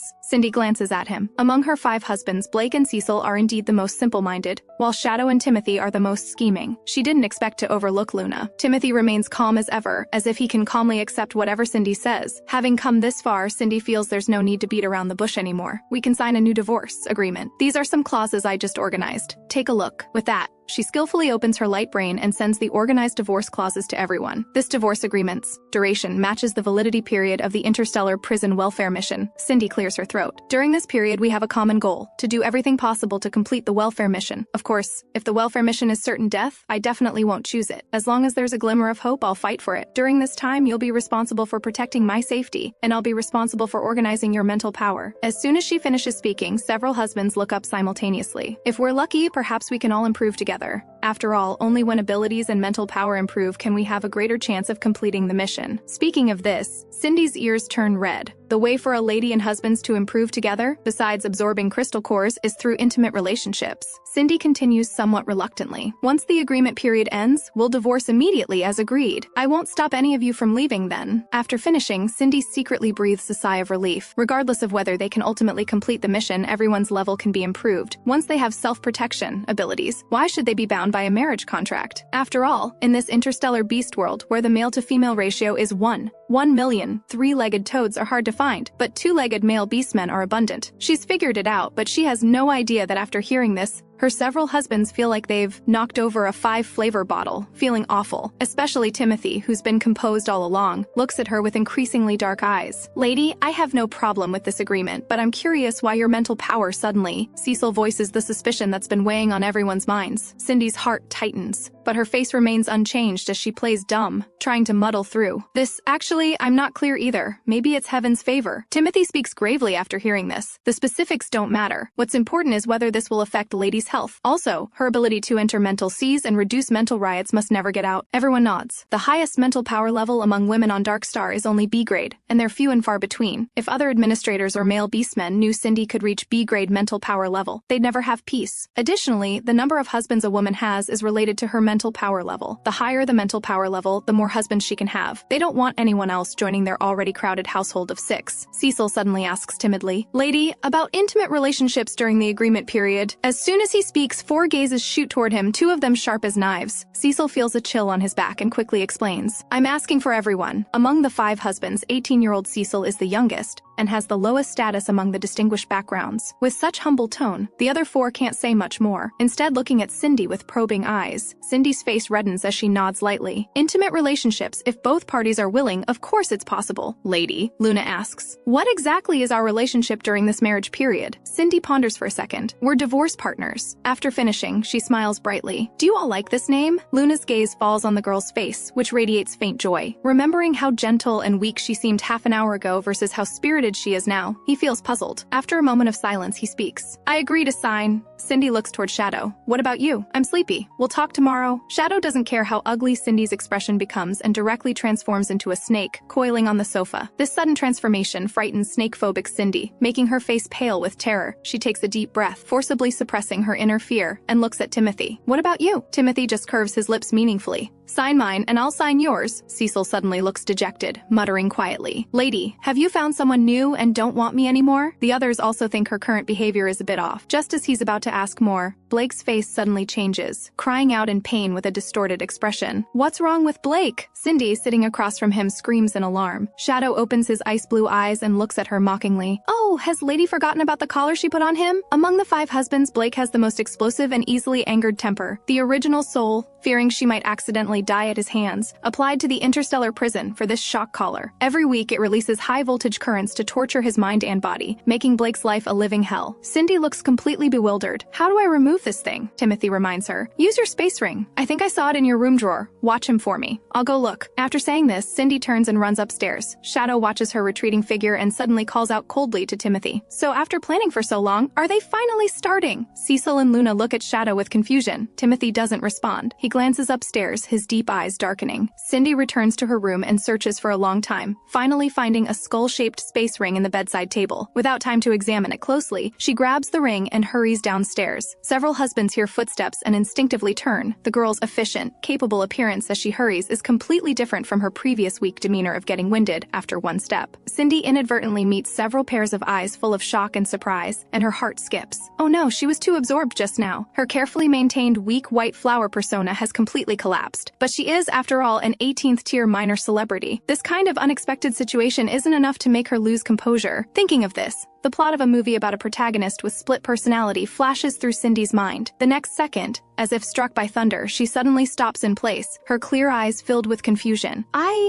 How are you all here?" She speaks while gently rubbing her head, then seemingly weakly collapses toward Timothy, who quickly steps forward to catch her. Timothy instinctively tightens his arms, steadying her back and holding her in his embrace. "It hurts, my head hurts so much." Along with her low moan, the skull ring in her hand drops with a clear ding. Cecil and Luna are so startled by this sudden change that they immediately stand up. Even Shadow, who usually looks indifferent, quickly rises and strides over. Timothy looks at the girl in his arms, who seems boneless in her fragility. He finds it both amusing and annoying, but still has to put on a worried expression. "Don't all crowd around. Let me heal Lady first." With that, he picks up Cindy and sits on the sofa, streams of pale golden light gradually seeping into her forehead. Cindy closes her eyes contentedly, fully enjoying the head massage while maintaining a pained expression. Internally, she rapidly considers what lines to say when she wakes up. Cecil watches her with closed eyes, his own eyes reddening with anxiety. Lady's behavior and demeanor suddenly changed just now. She's not having a final burst of energy, is she? Lady must have been stimulated by our divorce talk. She already said she was willing to change, but we still hurt her heart like that. Cecil becomes more self-reproachful, his voice choking up. "Lady, wake up. I'll never divorce you again. I still have so many delicious, beautiful and fun things I haven't shown you." As he speaks, he can't help but step forward, wanting to touch Cindy's face, but Timothy's warning glance stops him halfway. Shadow glances at Cindy, feeling inexplicably irritated. His eyes turn bloodthirsty as he glares at Cecil. Only then does Cecil realize his voice has been disturbing Cindy, so he quickly shuts his mouth. Luna pats his shoulder. Trust that Timothy can definitely heal Lady. Timothy slowly withdraws his palm. Let Lady rest quietly and she'll be fine. Just as he's about to get up and carry Cindy back to her room, Shadow quickly extends his hand to block him. Luna also raises his hand to block. Lady is unconscious right now. You can't just take her away. Regardless of divorce partners, as long as we haven't divorced for even one day, we're still her husbands. We also have the right to know Lady's safety at all times. Cindy, who's been enjoying Timothy's chest muscles with her eyes closed, becomes annoyed by the sudden argument among her husbands. If this continues, her split personality act might become a real diagnosis. Forget it, she won't act anymore. She slowly opens her eyes, her pitiful, weak gaze flashing with surprise. What is this? Just as she's about to get up from Timothy's arms, the man's large hand gently presses her back down. Lady, don't move yet. What happened just now? Cindy shakily stands up with Timothy's support. Didn't you all want to divorce me? Why are you all surrounding me? Luna steps forward, his gaze fixed on her. Does Lady truly remember nothing? What should I remember? Cindy looks confused. Luna is at a loss for words. He originally wanted to tell Cindy what just happened, but thinking about how they'll divorce once the agreement period ends, he swallows his words. He's suspicious. Could Lady really have split personality? But fortunately, that gentle, weak lady seems to have returned. Just as everyone tacitly chooses silence, Cecil suddenly clenches his fists. Lady, you just said you wanted to sign divorce agreements with us. He then tells her everything that happened. Luna initially looks at him resentfully, but gradually understands Cecil's intention. They really shouldn't hide things from Lady. After hearing everything, Cindy looks shocked. Let me confirm. She covers her head and checks her light brain. Everyone holds their breath, looking at her with eyes full of expectation and anxiety. I don't know why I don't remember, but Cindy presses her lips together, her voice gentle. I feel this suggestion is quite good. It gives everyone a win-win opportunity to shorten our sentences, doesn't it? After finishing, she looks at Timothy, her eyes overflowing with tenderness. What do you think? Timothy nods lightly. If Lady thinks it's good, then it's good. Everyone seems to have tacitly accepted the fact that she just experienced a personality split. Oh right, where's Blake? Cindy scans around and sees Blake unconscious on the sofa. She covers her mouth with both hands, eyes wide. Cecil quickly hands over the space ring he picked up. Lady, this skull ring has your genetic lock. Only you can use it. Cindy takes it, gets up, and walks to Blake. She places the skull part of the ring against the collar's indentation. With a click, the collar opens. She carefully removes the collar and gently supports Blake's arm. Blake, wake up! Cecil looks at Timothy in shock, wanting to say something but stopping. Should we examine Lady again? Timothy raises an eyebrow. Examine what? Cecil scratches his head, not knowing how to explain. I feel Lady's emotional fluctuations are too extreme. I'm afraid she might be like before again. He feels Lady seems to have 3 personalities. The previous bipolar crazy one, the strong-willed one who discussed divorce with everyone, and the current gentle, teary one. He's afraid Lady might switch back and forth, and if stimulated, return to that original crazy state. She's fine. Timothy's gaze lingers on her hand, supporting Blake's arm for a moment, then he strides over. Lady, let me take a look. Cindy stands up worriedly, giving him her spot. Don't worry, Lady, he'll be fine. Cecil hands her a tissue. Male beastmen with abilities recover faster than normal people from daily injuries, not to mention with Timothy's healing ability helping. After a while, Blake slowly awakens. He feels his neck loosen and instinctively reaches to touch it. Lady already removed it. Timothy looks at him. Lady? Blake looks at Cindy gratefully. Timothy stands up. All right, it's getting late. Let's rest early. His deep gaze falls on Cindy. Shall I walk you back to your room? Okay. Cindy presses her lips together, but her feet seem glued to the floor. She's a bit conflicted inside. Now that she's reached an agreement with her husbands, she shouldn't have to worry about them causing trouble in the short term, so she actually wants to sleep alone. But thinking about puppet corpses that might suddenly appear, she'd be safer with Timothy nearby. However, this also means another kind of danger. Thinking of what she saw before, her ears turn red. Luna suddenly speaks up. Lady, I have something to say. Cindy looks at him with curved eyes. Since Blake, Cecil, and I have all decided to join your sentence reduction plan, shouldn't you also give us a bit more trust now? Blake and Cecil look at him with confusion. Timothy's eyes darken. Luna is good at hiding, but in front of him, all pretenses are useless. Besides, the other party might as well have the words "who is Lady sleeping with tonight" carved on his face. Of course, Cindy nods. You know we're in a remote wilderness here, with puppet corpses appearing from time to time every night. So I suggest, starting tonight, we take turns arranging someone to guard you. Cindy looks curious. Guard where? Luna looks sincere. In Lady's room, of course. My room? Cindy's face reddens. Cecil catches on, looking expectant. So who does Lady choose? While Cindy hesitates about who to choose, Timothy directly refuses for her. As a man himself, he understands what other men are thinking, especially these hot-blooded men who, like him, have never tasted forbidden fruit. If they spend an entire night alone with a beautiful, soft, and flirtatious woman, he glances down at the girl beside him, whose eyes are clear and innocent, remembering how she he couldn't look away when attracted to his abs and those colorful scenes in his mind. Timothy secretly takes a breath, suppressing the jealousy and frustration in his heart, and takes her hand to escort her back to her room. Shadow also rises from the sofa, raising his arm. His ice blue eyes are covered with frost. Timothy, I told you before, Our Lady doesn't belong to you alone. Luna and Blake also gather around, standing side by side to block the stairway. Timothy's eyes darken. Are you sure you want to stop me? The atmosphere in the living room becomes tense again. Cindy feels speechless inside but must maintain her fragile persona on the surface. She reaches out to pinch Timothy, her voice as thin as a mosquito's. We're all family. Whatever we need to discuss, let's talk it through properly. As her words fall, Timothy's expression becomes even more unpleasant, while the remaining men feel a hint of joy in their hearts. Luna looks at Cindy. Lady, what do you think of my earlier suggestion? You just said we're divorce partners. If that's the case, Our Lady should treat everyone fairly, rather than exclusively. Luna ultimately can't bring himself to say favoring. Timothy's face looks unpleasant after being contradicted. I don't agree. Cindy reaches out to hold his arm, lifting her small face to look at him gently. You've been watching over me these past few days without proper rest. How about letting one of them take your place tonight? Luna shows goodwill, giving him a way out. Yes, Timothy. Tomorrow we're going to the interstellar prison town. Who knows what dangers we might encounter on this trip. If we accidentally get injured, we'll need your help. Timothy remains unmoved. Cindy can only continue with soft words. How about you rest tonight, and tomorrow night you can guard me again, okay? This time Timothy finally doesn't refuse directly, instead narrowing his eyes slightly, looking at her like a child. No going back on your word. Cindy feels relieved, her eyebrows curved with a smile, humming in agreement. Lady, which one of us three do you choose? Blake asks with a red face. Shadow snorts coldly, very dissatisfied. Am I not a husband? Blake speaks directly. You didn't agree to sign the agreement Our Lady mentioned. I only said I'd think about it, not that I disagreed. After saying this, he doesn't forget to mock. If you think your brain and ears aren't working well, you can donate them to the interstellar recycling station. Cindy's eyes also light up. So Shadow, do you agree to sign the divorce agreement? Shadow hums indifferently. Hurry up and choose. I am tired. Now all five men's gazes focus on her face. Cindy withdraws her thoughts and scans over the several men. Shadow, just thinking about that hair-raising gorgeous coldness makes Cindy shiver all over. Blake, with his explosive temper that ignites at the slightest touch, might he accidentally threaten to die in front of her? Luna appears gentle and steady, but in some ways comparable to Timothy. Today, his words and actions made Cindy realize he's also someone with deep schemes and is particularly suspicious. Cecil, he's a clear and innocent puppy-like younger brother, and importantly, with his metal-type ability. His combat power isn't weak either. Thinking this way, she points forward with her finger. It's you, Cecil. Cecil is somewhat flattered. His colorful peacock feathers instantly stand up, and his pair of pink-orange peach blossom eyes sparkle with light. The next second, those erected colorful peacock feathers arrange themselves in an orderly fan shape. This is the natural body reaction of male peacocks courting female peacocks. He can't control it in his excitement. As for the remaining men, they all look disappointed. Cecil prepares to escort Cindy back to her room with a bright smile, but Timothy still grips her hand tightly, showing no intention of letting go. Cindy doesn't pull away forcefully. Instead, she places one hand on his shoulder, stands on her tiptoes, and gives him a light kiss on his lips. Good night. See you tomorrow morning. The girl's gentle kiss and smile instantly calm the tiger that was about to explode emotionally. As the door clicks shut, Cindy looks at Cecil, and her heart starts pounding wildly. Lady, it's getting late. Let me help you change and wash up. Cecil swiftly removes his outer coat, his cold white handsome face tinged with a blush as he looks at Cindy shyly. Cindy takes a deep breath and stammers, I can bathe myself. In the interstellar beast world, men serving their lady with dressing and washing is perfectly normal, and among a group of husbands, being able to frequently attend to their lady and help her bathe is considered an honor. After finishing her wash, Cindy casually wraps herself in a bath towel, only to realize she forgot to bring in her bathrobe. She opens the door, about to ask Cecil to help bring it in. The young man is already standing at the door early, holding a neatly stacked bathrobe in his hands. In the young man's view, under the girl's white bath towel, her cold white and tender shoulders appear and disappear, and her beautiful, delicate collarbone has graceful lines. Cecil only feels a strong hot current like a volcano about to erupt. He turns his head away, respectfully handing over the pajamas with both hands, then turns around. Estimating that Cindy has finished putting on her pajamas, he turns back around. Lady, let me blow dry your hair? His eyes are clear and innocent. This feeling makes Cindy lower her guard against him a bit. She nods and follows him to sit down in front of the dressing table. Cecil's movements are very gentle, his cold white slender fingers occasionally testing the temperature at the blow dryer outlet. Cindy feels a bit unsteady sitting there, her hands lifting up to grip his waist for support. The moment the young man's waist is touched by her fingers, his whole body stiffens and his face reddens, but he quickly calms down. Noticing his reaction, Cindy finds him cute and amusing. With such a good physique, such high attractiveness, and so pure and innocent. If this were in her previous life, all done, lady. Cecil's voice pulls her thoughts back. Cindy gets up and thanks him, but Cecil stands in place motionless, as if he has something to say. What's wrong? Cindy looks at him puzzledly. Lady, Cecil hesitates. Was I not performing as well as Timothy just now? Cindy's lips part. What What do you mean? Cecil's ears turn so red they're about to drip blood. He seemed to make you very comfortable. Cecil's fingers curl up, his voice getting smaller. That night we all heard it. Heard what? Cindy recalls the night she spent alone with Timothy. They didn't all hear it, did they? Cindy's toes curl against the ground, wishing she could immediately find a hole to crawl into. Seeing her embarrassed expression, Cecil quickly changes the subject. Lady, let me help you rest. Just as they reach the bedside and sit down, Cecil kneels down in front of her. Cindy had seen plenty of luxury brand kneeling service and wealthy family CEO short dramas in her previous life, but now she's sitting on the bed, and he's wearing very little. She panics a bit. The next second, Cecil seriously helps her remove her slippers, gently lifting her legs onto the bed, then pulls the blanket over her thoughtfully, without any improper behavior. Cindy blushes even more from her own thoughts. Lady, you can sleep peacefully. I'll watch over you well tonight. After saying this, Cecil reaches out to gently smooth her hair that got messed up. Cindy looks at him, feeling warm in her heart, with an indescribable sense of security. Unlike Timothy, who seems accustomed to kissing and hugging her as if it's natural, in terms of intimate contact, she still feels somewhat uncomfortable facing Cecil, but somehow she feels more settled inside. This kind of security is something Luna, Shadow, and Blake couldn't possibly give her. Cecil, Cindy calls out softly. Cecil, who just sat back down on the sofa, springs up like a spring. What's wrong, lady? My neck feels a bit uncomfortable. Upon hearing this, Cecil immediately comes over with concern. Cindy's neck was injured before, and all of her husbands know this. Although it was healed by Timothy in the healing chamber, they're still afraid of after effects, especially since she's still in recovery these past 2 days. While Cecil concentrates on examining Cindy's neck, he sees a pair of small hands gently embrace his neck and pull down. The girl's soft and warm kiss lands unexpectedly. The young man's whole body turns red, and a strange impulse wants to respond to this girl, but Cindy gently pushes him away. Thank you, Cecil. Cecil swallows reluctantly, his face and ears red for a second. Then the next second, the shyness on his face is replaced by surprise. Lady, my mental riot level dropped from 55 to 48. Did you just help me with mental power adjustment? But how did you do it? Just 1 second of contact. And she lowered his mental riot level by 7 points. Even the Empire's most powerful SSS level women would find this difficult to achieve. Cindy curves her lips in a smile. My performance isn't very stable. You were probably just lucky earlier. Whatever it is, thank you, lady. Cecil puts away his shy thoughts and helps her tuck in the blanket corners again. Using mental power can be very exhausting. Lady, rest well. After saying this, he takes a deep breath, bends down with a red face to kiss her forehead, then extends his finger to use his ability to turn off the room lights, leaving only a small night light by the bed. Cindy closes her eyes but can't fall asleep for a long time. The best effect for adjusting mental riot comes from pressing foreheads together and entering the other person's mental sea. But after entering Blake and Shadow's mental seas, she discovered her appearance in the other person's mental sea is somewhat hard to describe. Her clothing can't be brought in, not even an inch or strand. Fortunately, her hair becomes longer and thicker, temporarily covering her body. But if she encounters another gust of wind like with Shadow, Cindy thinks randomly for a while, deliberately turns over, and slightly opens her eyes to peek at the bedside. Cecil sits on the sofa, supporting his chin with one hand, his eyes clear, quietly watching her like he's admiring a precious collection. The next day, a ray of sunlight shines into the room. Cindy opens her eyes and feels golden light all around, compared to being startled by seeing Timothy's transformed tiger before, a beautiful peacock on the sofa, colorful and decorated with beautiful gems and jewels, instantly attracts her attention. It sleeps with closed eyes, its diamond-studded colorful feathers gently rising and falling with its slight breathing. A long, magnificent gem-encrusted tail drags behind it, sparkling brilliantly. Cindy just quietly admires it. Cecil senses her gaze, his eyes widening as he wakes up instantly. The next second, he transforms back into human form. After washing up together, they go downstairs. Except for Shadow, the remaining 3 husbands are already waiting in the living room early. 6 gazes with scrutiny look directly at Cecil, then fall on Cindy's face. Good news, lady looks fragile and delicate, so she probably hasn't had a personality split. Bad news, she seems nourished by love, even more beautiful and pitiable. Good and bad news, Cecil's mental fluctuation level dropped dramatically by 7 points. Luna looks investigative, lady. Did you help him adjust his mental sea last night? Cecil thinks of that gentle kiss, both proud and shy as he nods, but we didn't press foreheads together. Cecil notices a sharp, piercing gaze shooting at him and quickly explains. Blake asks directly with gossip. Lady, Cecil, did you two last night? Cecil's face turns red, while Blake's tone shifts. Sleep well? Cindy's eyebrows curve with a smile, without puppet corpses disturbing us. Very well. Only then does she notice a gaze shooting toward her. She looks up and meets Timothy's gaze. The latter looks at her with a calm and gentle expression, but deep in his eyes intense undercurrents surge, and his whole body radiates low pressure. The next second, Cindy is startled. Why did your mental riot level increase? In the few days Cindy has known Timothy, his mental sea fluctuations haven't been obvious.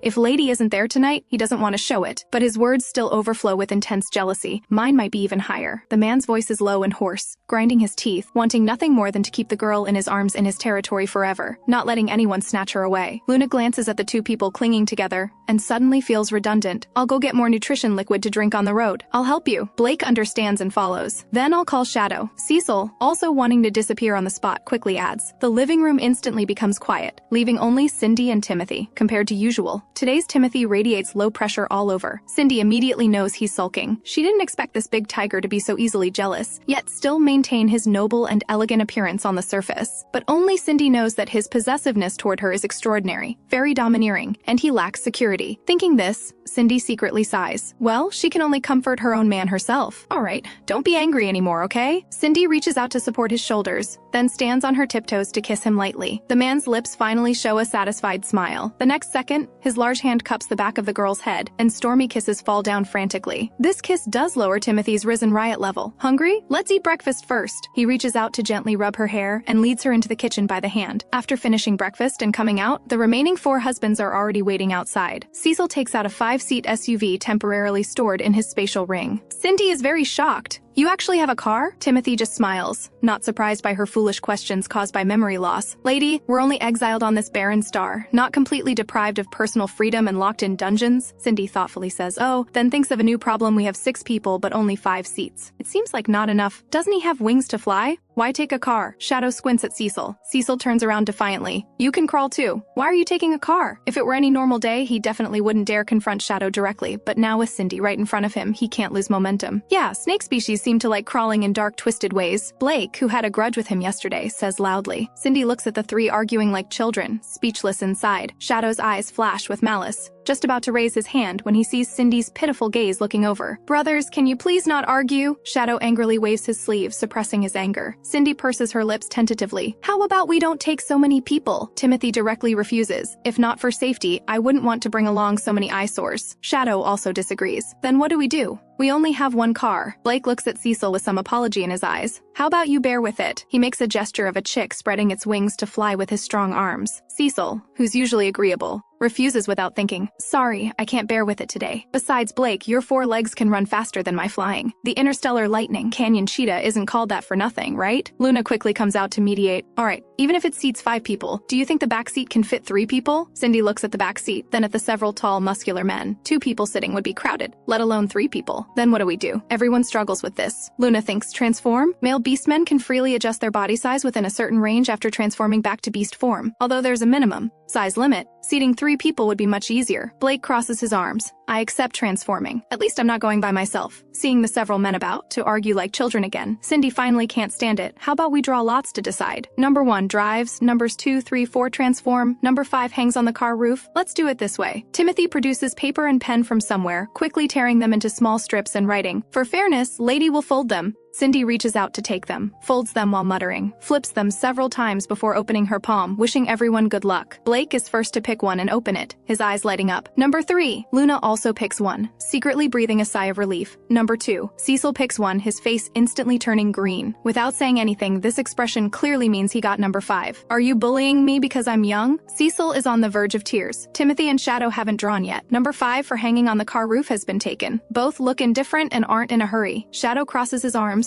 looking cool as he waits for Timothy to draw, but Timothy pushes his gold-rimmed glasses with an elegant gentleman's smile. Since I provided the paper for fairness, you go first, I'll choose last. Shadow looks at Timothy suspiciously, reluctantly reaching out to pick one. Number 4, he frowns deeply. Timothy casually picks up the last small paper strip from Cindy's palm, his lips curving. I drive. Cecil reluctantly transforms into a peacock and flies onto the car roof. Lady, please get in the car. Timothy opens the car door for Cindy. After she gets in, he bends down to help her fasten her seatbelt before jumping into the driver's seat. Cindy looks at the control panel. It's identical to cars from her previous life, showing no traces of interstellar high technology. Timothy seems to understand her thoughts and explains softly, transportation on barren stars is deliberately restricted. Is it to prevent prisoners from escaping? Exactly. Because Dark Star exiles the most special group of criminals once they escape to remote planets or join space pirates. the time cost and human and material resources needed to recapture them become unworkable, so even the official personnel in the interstellar prison town can't usually see aircraft. If they have public holidays or need to leave for business, the interstellar central prison will arrange aircraft to pick them up. After speaking, his gaze looks toward the sky. The sky you see now actually has an invisible protective shield outside. This shield ensures that even if Darkstar criminals steal aircraft, they can't escape. It also protects Darkstar's safety to some extent, preventing Zerg invasion. But this planet has many puppet corpses, Cindy realizes mid-sentence. Puppet corpses appear from mysterious time rifts on Darkstar. Perhaps the Zerg haven't discovered such passages yet, or can't use them temporarily, Timothy gently reminds. Alright, hold tight. I'm starting the car. The car starts, driving toward the interstellar prison town. Cindy inadvertently looks in the rearview mirror and can't help but smile. In the back seat, a black bear with glossy fur and orange eyes, an ice blue snake with vicious eyes, and a sharp-eyed, fluffy-eared silver wolf with erect ears, each one wearing seatbelts, swaying with the bumpy car ride, quite adorably contrasting. Shadow notices the girl's gaze in the rearview mirror and smiles wickedly, hissing and sticking out a scarlet forked tongue at her. Cindy's pupils contract, and she quickly looks away. What's wrong? Timothy, concentrating on driving, extends his arm to hold her small hand. No, nothing. After saying this, Cindy bites her teeth and glares at the rearview mirror. Shadow's eyes look resentful. After glancing at their tightly held hands, he snorts coldly and closes his eyes. The car gradually leaves their desolate residential area. The roads become wider, and they encounter more people on the road. Suddenly, a deer's call comes from outside the window. Cindy, who was squinting and leaning against Timothy's right arm to rest, sits up puzzledly. She turns to look out the car window, her deer eyes instantly widening with amazement. Outside, many traveling male beast men and females pass by. Most are combinations of one lady with several husbands. There are also a few men traveling alone or in groups. Their travel methods vary, and the animal species are too numerous to count. Cindy feels like she stepped into the African savannah or some fantastical animal world. The scene is too shocking. Her eyes can't take it all in. Timothy notices she's awake and asks considerately, "Lady, are you thirsty? Would you like some fruit juice?" "Not thirsty."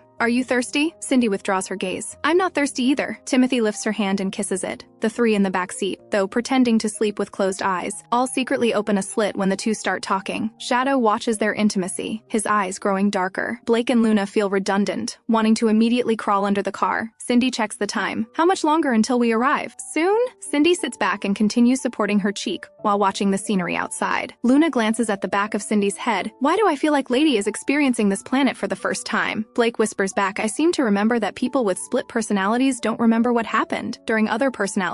After saying this, he sighs, guilt washing over him again. "Lady is so pitiful, and I used to." The car bumps along for a while longer. Cecil, sprawled on the car roof, has his feathers completely blown open by the wind. He thinks and suggests, "Lady, how about we switch to a different car?" "Sure, but how do we switch?" Cindy looks puzzled. Luna explains, "Using points or star coins. Every month, the meteor ore cores we mine, besides the portion given to the interstellar prison, the rest can be converted to points, or star coins, stored in our light brain personal accounts for purchases. Each exile family with a woman can exchange for different cars and residences based on the number of husbands in the family. Interstellar spouse matching is generally one woman with 5 husbands. Women with high mental power levels can match more than 5, but no more than 12 husbands." Cindy is quite shocked. 12 husbands? Yes. If a woman's mental power level is very high, there could be even more. Cars are easy to handle. Residences come in 3 types. 1 master bedroom with 5 secondary bedrooms, 1 master bedroom with 12 secondary bedrooms. But regardless of specification, there will be dungeons matching the number of husbands. Cindy is stunned. "So we have the 1 master bedroom type?" Luna sighs. "Yes. Lady used to not want to live with us, so she made us live in the dungeons." Cindy immediately feels uncomfortable. Timothy beside her squeezes her hand. "Lady, that's all in the past." "Right, it's all in the past." Luna and Blake also quickly comfort her. Cindy says, "Oh," and subconsciously opens her light brain to check. When she sees the account balance showing negative 999,999,999,999.0. "Star coins!" she gasps sharply. "Why does my account owe 990 billion star coins?" Shadow opens his ice blue eyes, looking at Cindy with schadenfreude. "Of course it's because you went bankrupt. And light brains can only display up to 99 trillion. Lady actually owes the equivalent of a planet, at least tens of trillions." Cindy pinches her philtrum hard. The next second, she opens her account points interface. Seeing the bright 0 displayed there, Cindy is completely on the verge of tears. "Why are my account points also 0? Timothy slows the car, squeezing her palm. "Because the Interstellar Military Court ruled that based on Lady's personal ability, you can never pay off this debt in your lifetime. So any star coins or points entering Lady's personal account will be immediately transferred away." As his words fall fall, a fragment of memory floods into Cindy's mind. The gist is that all losses from Cindy's destruction of Prosperity Star 3 are calculated in star coins to be compensated by Cindy. After receiving the plot, Cindy feels speechless. Isn't this exactly like the deadbeat debtors from her previous life? She won't be restricted from spending too, will she? Cindy's heart instantly sinks to the icy lake bottom. Don't worry, I'll support you. Timothy grips her hand tightly, his voice clear and determined. I'll be responsible for solving your future affairs. You don't need to worry, lady. I can support you too. Lady, me too. Blake and Luna chime in. Their backgrounds are different from Timothy, Shadow, and Cecil. Their families have more merit and reputation rather than wealth. Of course, when it comes to fame and prestige, they naturally can't compare with Timothy and Shadow. Cindy is somewhat moved but still politely says, "That's so embarrassing. You've all been implicated and exiled because of me. Husband and wife are originally one body, sharing risks and benefits together." Luna raises his paw to scratch his ear, so supporting one's own woman is natural and right. Exactly. My assets are currently frozen, but once I finish my sentence, I'll immediately crowdfund to help Lady pay off her debts. Cecil, sprawled on the car roof, also pokes his peacock head down. I've decided. Starting tomorrow, I'll never dare to slack off again. I'm going mining. Lots and lots of mining. Blake also pats his chest with his leopard paws. Shadow looks at everyone and snorts coldly, closing his eyes again. The husband's words make Cindy's imagination run wild. Tens of trillions in debt, and they all want to support her. Why not find more husbands? A few stay home to accompany her and take on welfare reduction tasks from the interstellar prison, while the rest all go out to work, working non-stop. If they can't pay it off in 1 year, then 2 years, 3 years? As Cindy thinks about this, her back grows cold. How is this different from those capitalists in her previous life who crazily exploited corporate slaves? At least capitalists pay salaries,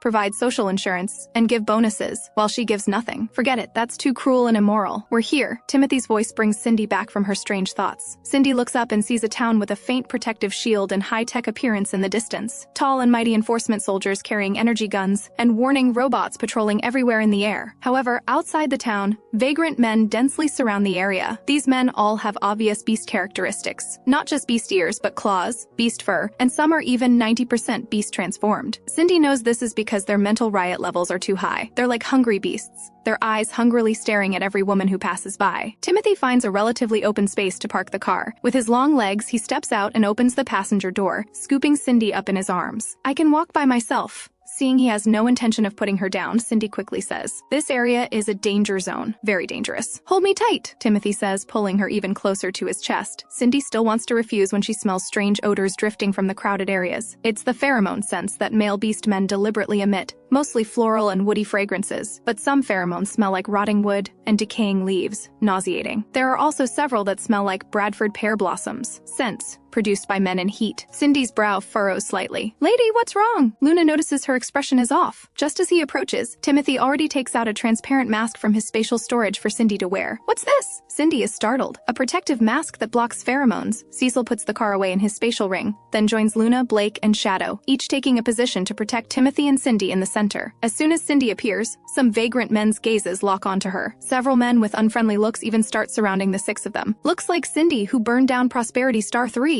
That evil woman who tortures and abuses her husbands like slaves. God, look, she can't even walk and needs her husband to carry her. I feel so sorry for him. Does she not have feet?" Someone in the crowd recognizes Cindy. Suddenly, the group of men who were originally gathered at the roadside preparing to strike disperse and clear the path. Shadow can't help but sneer. Having a bad reputation actually has benefits. Though he says this, his sinister eyes pause on each of the men who gossiped and previously had ill intentions. Sharp ice spikes silently appear above their heads in mid-air. Hearing Cindy being secretly criticized, Blake clenches his fists, veins bulging on his muscular arms. He wants nothing more than to charge over immediately. There are several high-level ability users among them, Cecil says, taking out his colorful spirit feather fan in midair and standing beside Blake. "I'll help you." Luna quickly raises his hand to stop them both. "This is a place of trouble. We shouldn't cause problems or stay long. There's no need to stoop to their level. Most of those gathered outside are vagrant men who've been exiled on Dark Star for over a century without a lady for mental comfort. Not only are their mental riot levels extremely high, but most are vicious criminals. Right now we're only provoking a few, but we can't guarantee other men won't want a piece of the action when they see Cindy. Brute, just a brute." Shadow snorts coldly, a flash of cruelty in his eyes as he quickly follows Cindy and the others. Blake becomes even more angry. "Shadow, stop your sarcasm! I think Luna has a point." Cecil secretly immediately tugs at Blake. Lady is watching us. Blake turns and meets Cindy's pitiful, worried gaze. His leopard ears instantly soften, and the angry flames that just ignited in his orange eyes immediately extinguish. The six of them file through the interstellar prison town entrance security checks, scans, and registration, entering the town's interior. Only then does Timothy put Cindy down, but his hand still grips hers tightly. Suddenly, screams come one after another. Commotion erupts from the crowd outside the town. Cindy instinctively looks back. She sees blood splattered on several men's faces, and two men painfully opening their mouths with bright red blood gushing out, as if half their tongues were ripped out. Another man just opened his mouth gloatingly when a sharp cold light pierced through his mouth. Cindy shivers all over, frightened by this scene. "Let's go!" Timothy glances at Shadow nonchalantly, as if he saw nothing, just gently patting Cindy's back. "Don't be afraid." Luna looks at Shadow and asks quietly, "You did that?" Shadow's lips curve into a sinister smile, neither confirming nor denying, as he smooths his ice blue hair blown by the wind. Blake and Cecil exchange glances, looking at him. Timothy's steps pause, his tone tinged with displeasure. "Aren't you coming? Where do we go first?" Luna catches up. First-time visitor to Interstellar Prison Town, Cindy looks left and right, full of curiosity. "I'm going to the Dark Star Prison Management Center to submit task or cores and exchange points." Timothy looks at the nearest shopping center. "You take Lady to pick out some clothes and daily necessities. Wait for me to return, then we'll go to the underground supermarket to buy food and utensils Lady wants. Today is the day the Interstellar Town Shopping Center and supermarket are open to all criminals. It will be very dangerous. You must guard Lady well." "Okay." Cecil and Luna nod. Blake thinks, "How about I go with you? I just observed. As soon as we entered, several high-level ability users targeted us. Men exiled on barren stars kill puppet corpses to obtain crystals and mine meteor ore, to get ore cores for exchanging points. But some men want to reap without sowing. They specifically ambush men going to the prison management center to directly rob crystals and ore cores. Timothy has spatial and healing abilities. With him nearby, I'd be safer too. As for Cindy, as long as she enters the shopping center with Cecil, Shadow, and the others protecting her, there shouldn't be major problems." Timothy ponders for a second. "All right." He looks seriously at the girl beside him. "Some of our points and star coins are stored with Cecil. Whatever you fancy, just have him pay for it. Blake and I will return immediately after finishing our business. Remember, you absolutely cannot leave any of our sight." Cindy nods obediently. She looks around. Unlike the outer perimeter crowded with vagrant men, inside the town looks much more peaceful and quiet. If not for the red location dots on their light brain wristbands, you couldn't tell who are the official interstellar prison personnel and who are the criminals exiled on this barren star. But since Timothy is so cautious, this seemingly calm town must have undercurrents. Timothy glances at Cecil. "Help me choose some court-style clothes for Lady. Deduct the points from my share." Three handsome tall men follow Cindy into the town's largest shopping center. Cecil leads her directly into a store selling court clothing. Their clothes are all imperial, court-style. "Very beautiful and suitable for Lady," Cecil explains as they walk. Cindy is curious.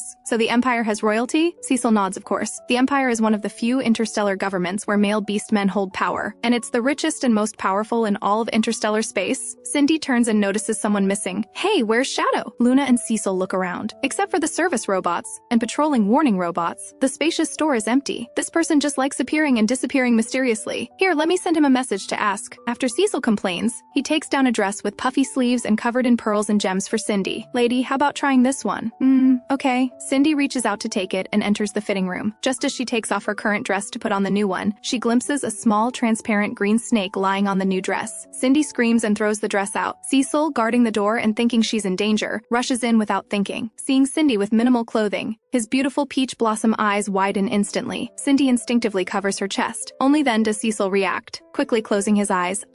Lady, are you all right?" "I'm fine. I was startled by a small snake," Cindy says with lingering fear, looking at the red-faced, red-eared young man with a nosebleed, finding it both amusing and touching. "But you have a problem." Cecil is stunned but still keeps his eyes tightly closed, not daring to breathe. Cindy can only pick up her previous dress to hastily cover herself, then hands him a tissue. "You can open your eyes now." Cecil's face reddens as he realizes he got a nosebleed. He takes the tissue, his cold white handsome face burning even more. "Lady, Cecil, are you all right?" Luna's footsteps sound outside the fitting room, just as Cecil was guarding the door. He went to help pick out a suitable dress for Cindy. Upon hearing the exclamation, he hurried over immediately. Cindy quickly responds, "We're fine now." Cecil calms down and looks at the court dress on the floor. "Lady, what happened to you just now?" Cindy pats her chest with lingering fear. "I saw a small snake on the clothes." Cecil frowns, picking up the dress to examine it. "Was it ice blue colored?" Cindy is surprised. "How did you know?" Cecil's lips curve up in explanation. "It's Shadow's unique mini-clone. He probably left temporarily for something and sent the little snake to protect you. At critical moments, it can help you block many dangers. He flips the dress several more times but doesn't see the small snake. Don't know how he recalled it. He's probably back. Just as he finishes speaking, Luna's voice greeting Shadow can be heard. Luna questions loudly, "Cecil, why are you still inside? Lady won't have a problem, will she?" He wants to go in, but because it's a ladies' fitting room and his relationship with Cindy isn't as close as Cecil's, he can only hold back. "I'm fine. The dress is hard to fasten, so I asked Cecil to help." Cindy makes up an excuse. She's somewhat afraid the little snake was Shadow's prank. With Cecil here, she feels relatively secure. Also, this dress has a gorgeous complex style, traditional classical design with no zipper in the back, just crisscrossing, silk ribbons that need to be tied layer by layer. She really doesn't know how to wear it. Cecil sees her difficulty and says softly, "Lady, I'll help you. Can you?" Cindy looks amazed.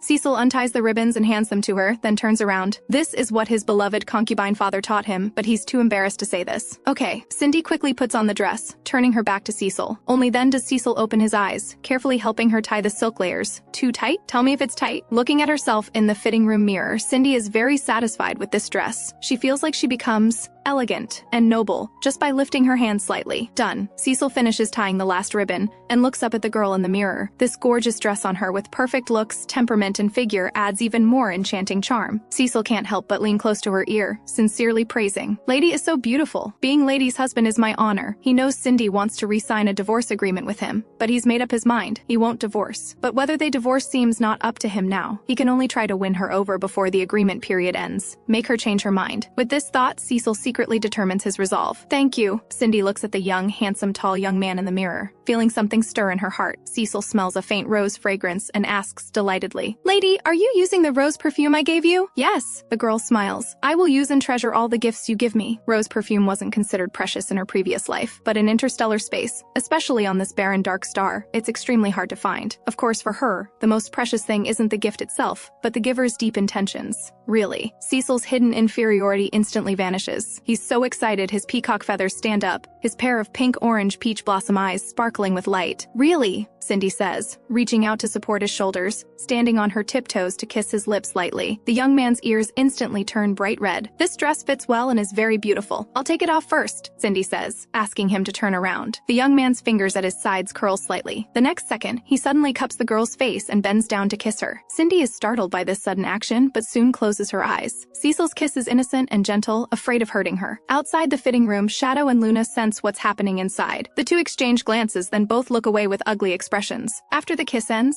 both breathe slightly hard. Cecil seems enchanted, hugging her waist and kissing her again. This time it's no longer gentle, but carries the young man's long-suppressed passionate emotions surging forth. He glances at the leather bench in the corner of the fitting room, scooping Cindy up to sit on his lap, continuing this sweetness. The daughter flower light in Cindy's body blazes brightly. After a while, Cecil reluctantly lets her go. If not for being in a fitting room, he's really afraid he'd lose control. Luna's voice comes from the door with some meaningful undertones. "Cecil, lady, aren't you done yet?" "Done." Cecil collects his thoughts, hugging Cindy as he stands, helping her fix her messy hair. "You go out first. I'll come out after changing clothes." Cindy is still somewhat embarrassed. The passionate kiss just now made her forget her worry about the little green snake. Cecil is somewhat reluctant, not afraid anymore? "Yes, not afraid." The girl smiles, helping him wipe the lipstick marks from his lips. "That's good," Cecil says gently, his slender fingers gently undoing the complex knots on her back. As the silk ribbons slide down, the young man can't help but plant a deep kiss on her fair, smooth, tender back, his voice full of gentle tenderness. "I'll wait for you outside." Just as Cecil steps out of the fitting room, he feels an icy chill hitting him head-on. Shadow stands upright with hands in pockets not far away, his ice-blue eyes like a cold night abyss, sinister gaze wrapped in intense resentment shooting straight at him. Luna also looks at him suspiciously, his wolf nose slightly sniffing the air. "Did you and Lady have an affair inside?" Cecil's feathers instantly bristle with anger at Luna's words, his colorful plumage standing up like sharp spikes. "Lady and I are legitimate, husband and wife. Even if we have some intimate behavior, it's natural and right. How can you call it an affair?" Luna's throat catches, coughing awkwardly several times. Suddenly, an elegant, noble figure appears from around the corner. Timothy's golden eyes lightly scan everyone, his clear tone carrying inquiry. "Affair? Who's having an affair?" The next second, the man's gentle, elegant gaze darkens. Blake, equally keen-nosed, bluntly points at Cecil. "Why are you covered in Lady's perfume scent?" The atmosphere instantly drops to freezing point. "I asked you to protect her, not take advantage of the opportunity to get close." Timothy pushes his gold-rimmed glasses, raising an eyebrow at Cecil. "I really underestimated you. I'm also a husband. Why can you but I can't?" Cecil immediately feels wronged and angry. Shadow is right. Lady doesn't belong to you alone. If you really have such strong possessiveness and control desires, then go change the interstellar rules. Change the thousands-year-old tradition of one wife with multiple husbands system. Make the woman you fancy belong only to you for life. Otherwise, you can stop me. But can you stop him or him? Maybe there are men we don't know on their way here. Can you stop everyone?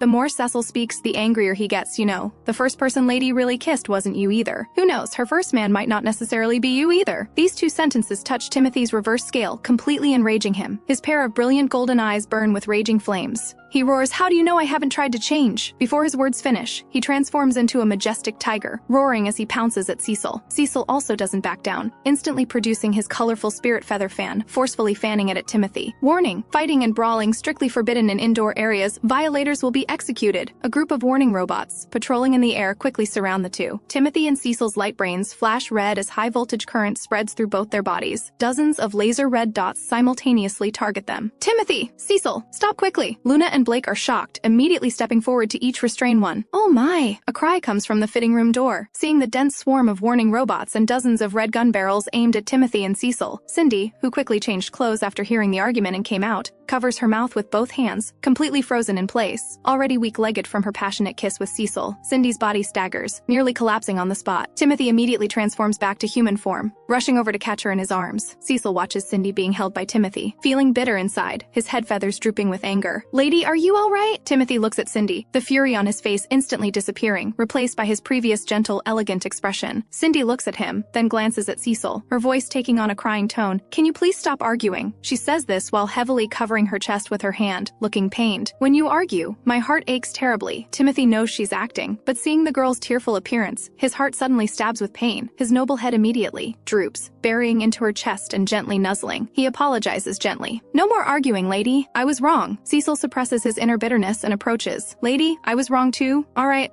We're all family. We should love each other, right? Luna quickly mediates. Blake also agrees. Yes, Lady's health wasn't good to begin with. Let's not make her sad anymore. He speaks while making eye contact with both, hinting they shouldn't trigger Cindy's crazy personality. Shadow coldly watches all this, his gaze lingering on Cindy's face for a moment, complex emotions flashing in his ice blue eyes. It's getting late. Let's grab something to eat. Luna changes the subject again. My lady must be tired of drinking nutrient solutions. There are several restaurants in this small town. Maybe we can try something different for a change. Speaking of which, weren't we planning to buy a new house and car? We can check those out while we're at it and pick a style my lady likes, Blake adds. Please don't fight because of me anymore. Cindy breaks free from Timothy's embrace, looking pitiful at everyone. She doesn't understand why everything changed so drastically in just a few days. At first, they all wanted to divorce her, which she naturally didn't like. But now this sudden competition for attention and jealousy doesn't bring the expected excitement and joy. Instead, it makes her inexplicably irritated. Keeping everyone happy is truly an art. If you keep fighting like this, I'll immediately... Cindy's lips tremble slightly. Before she can say divorce, Timothy blocks her unspoken words. I know I was wrong. My lady, please don't be angry, okay? Timothy's brilliant golden eyes dim in an instant. How about this? I'll go buy the house. Luna and Shadow can take you to eat. He also wants some time alone to reflect quietly. Cindy looks at him with concern. Aren't you coming to the restaurant? Drinking nutrient solution is fine for me, Timothy says, glancing at Luna and Shadow. Take good care of my lady. After giving instructions, he gets up and strides out with determination. My lady, then I'll go handle buying the car. Cecil quickly follows him out. Cindy watches their retreating figures and secretly breathes a sigh of relief. She's completely unaware that a pair of sinister crimson eyes are quietly watching Timothy's departing figure through the mall's surveillance feed. A wickedly handsome man in luxurious black clothing slowly curves his lips into a smile. The mighty first prince of the empire, the only legal heir to the empire's future, is actually willing to hide his identity and accompany her in exile here. How interesting. Just as Cindy and her three husbands step out of the mall entrance, a strange sense of unease suddenly floods her heart. Strange. Is something wrong? There are significantly more patrol soldiers and warning robots in the town square than before. Blake's black leopard ears twitch slightly, his orange eyes alertly scanning the surroundings. Based on the current number of soldiers and robots deployed, security has increased by at least 2 levels since we arrived. Cindy pauses. It's not because of what we did in the mall just now, is it? Shadow glances at her. You think too highly of us convicted felons? My lady, wait a moment. Let me go find out, Luna says, taking out several crystal cores and walking toward a nearby third-tier raccoon man who's drinking. Before long, Luna quickly walks back. My lady, Lord Bryson of Dark Star has returned. Cindy had learned from their previous conversations that Dark Star has 1 Star Lord and 12 Deputy Lords. However, Luna's expression looks somewhat serious. Cindy asks him, "Is this Lord Bryson special?" "Very special. He's one of the few unmarried 7th-tier ability male beastmen in the galaxy. His ability strength is very powerful, and he should have an unlimited future in the galaxy. It's just unknown why he was suddenly stationed on this barren star. Moreover, his arrival time coincides closely with when we were exiled here. Quite a coincidence." "Coincidence?" Shadow sneers. "More like ill fate." Cindy is shocked. 7th-tier abilities? This is the first time I've heard of such a high-tier male beastman. But if he's unmarried, how did he cultivate to 7th-tier abilities? He's not some old geezer, is he? Luna doesn't immediately answer. Instead, he smiles and points toward the distance. "My lady, there are 3 restaurants over there. Which one would you like to go to? That one specializes in ancient Earth cuisine, that one serves galactic universal dishes with many options, and that one offers imperial premium cuisine, ancient Earth." Looking at the Blue Star 1 sign on the ancient Earth restaurant, Cindy's eyes immediately light up. "Let's go there." Blake doesn't understand. "My lady, ancient Earth cuisine takes a long time to cook and lacks the natural flavor of ingredients.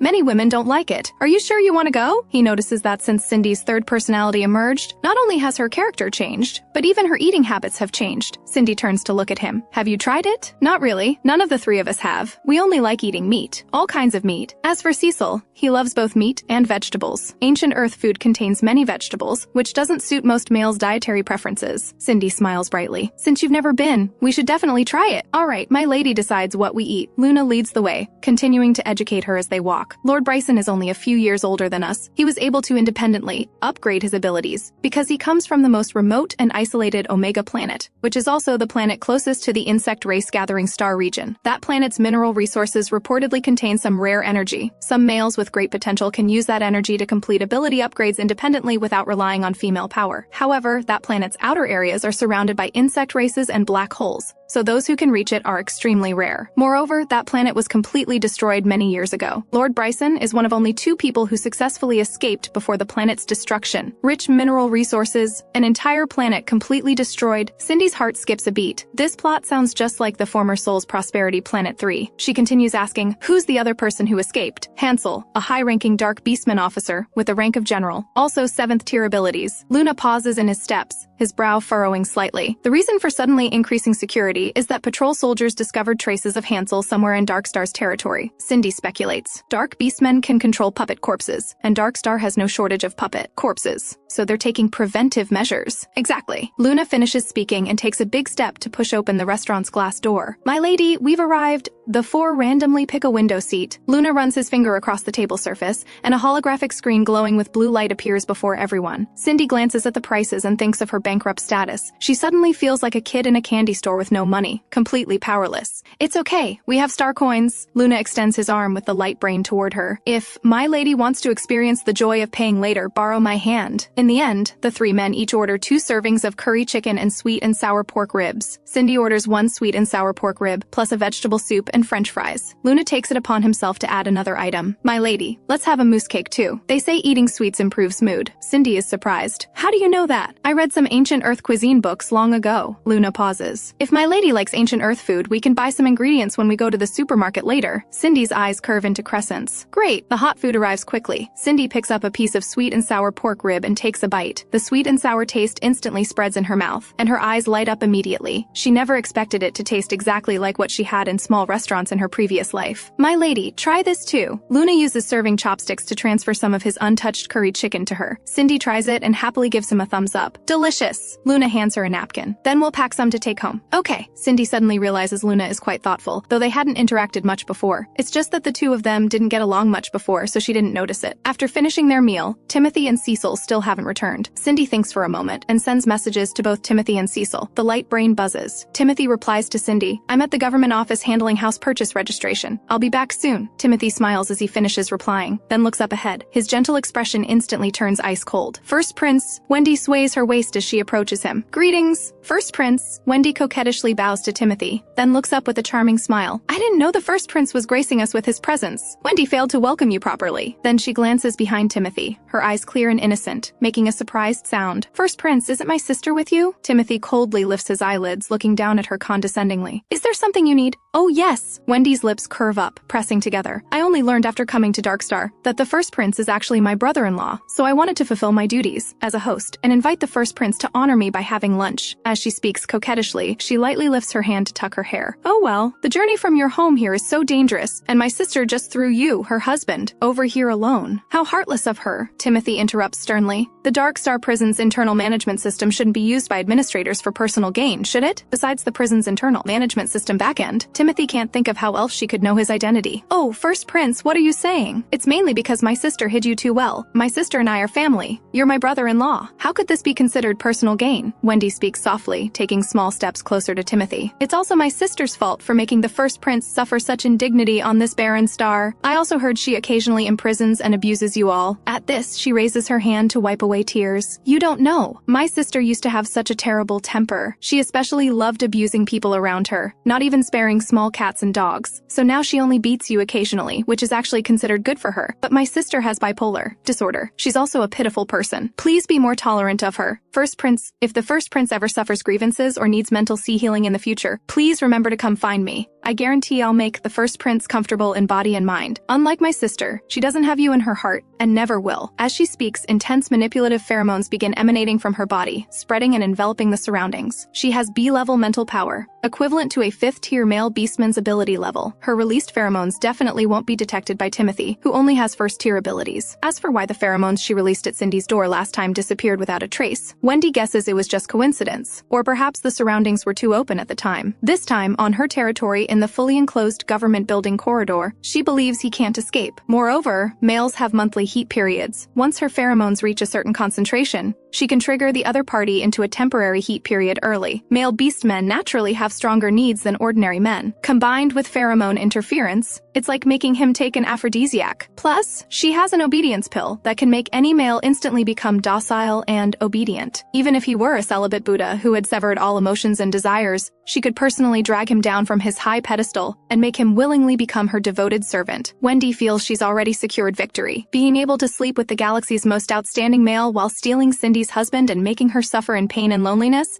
it couldn't be more perfect. First prince, Wendy smiles seductively, twisting her slender waist as she's about to press against the dignified and stern Timothy. The next second, the handsome man, his eyes full of disdain and disgust, has instantly teleported 10 meters away without moving his body. I don't want to hear the title First Prince again on Darkstar. The man's voice is low and ice cold. Also, I remember Cindy saying she doesn't have any messy sisters. If I hear you slandering Cindy again, next time won't be so simple. After speaking, his expression stern, he turns and strides away. Wendy's smile freezes, her face full of embarrassment and awkwardness, instantly plunging into an ice cellar. Just then, a puff sound is heard. The moment Timothy turns around, the manipulative pheromones Wendy released toward him suddenly transform into invisible sharp spikes that pierce back into her body. Wendy feels as if her internal organs are being stabbed by countless fine needles. The pain is immediately excruciating. The harder she tries to release pheromones, the denser and more vicious the needle stabs become. What's happening? Wendy is shocked and quickly retracts all her pheromones. Deputy Lord Wendy, what's wrong? A patrol team passes by and sees her bent over in pain, quickly running over. Wendy grits her teeth and forces a smile. I'm fine. After speaking, she endures the pain and quickly returns to her office, supporting her waist. After closing the door and windows, she finally begins using her mental power to heal herself. After a while, the pain finally disappears. Wendy sits up and frantically calls for the system in her mind. System, what's going on? The system crackles for a long time. Player, this is detected as an ability attack. An extremely rare ability backlash. In the galaxy, the more advanced term is mental piercing. Wendy is shocked. Backlash? Isn't Timothy's ability space and healing? And he's only 1st tier. Backlash is an extremely difficult ability for males to awaken. The energy size is related to ability contact. The only new skill that can counter backlash ability is the dark female's devouring ability. Backlash can return all received attacks intact, or even double to the attacker, regardless of their tier level. It's just that the power and range differ. Wendy frowns and pulls up Timothy's character profile. She must have missed some information. Male god Timothy information updated, First Prince, ability X,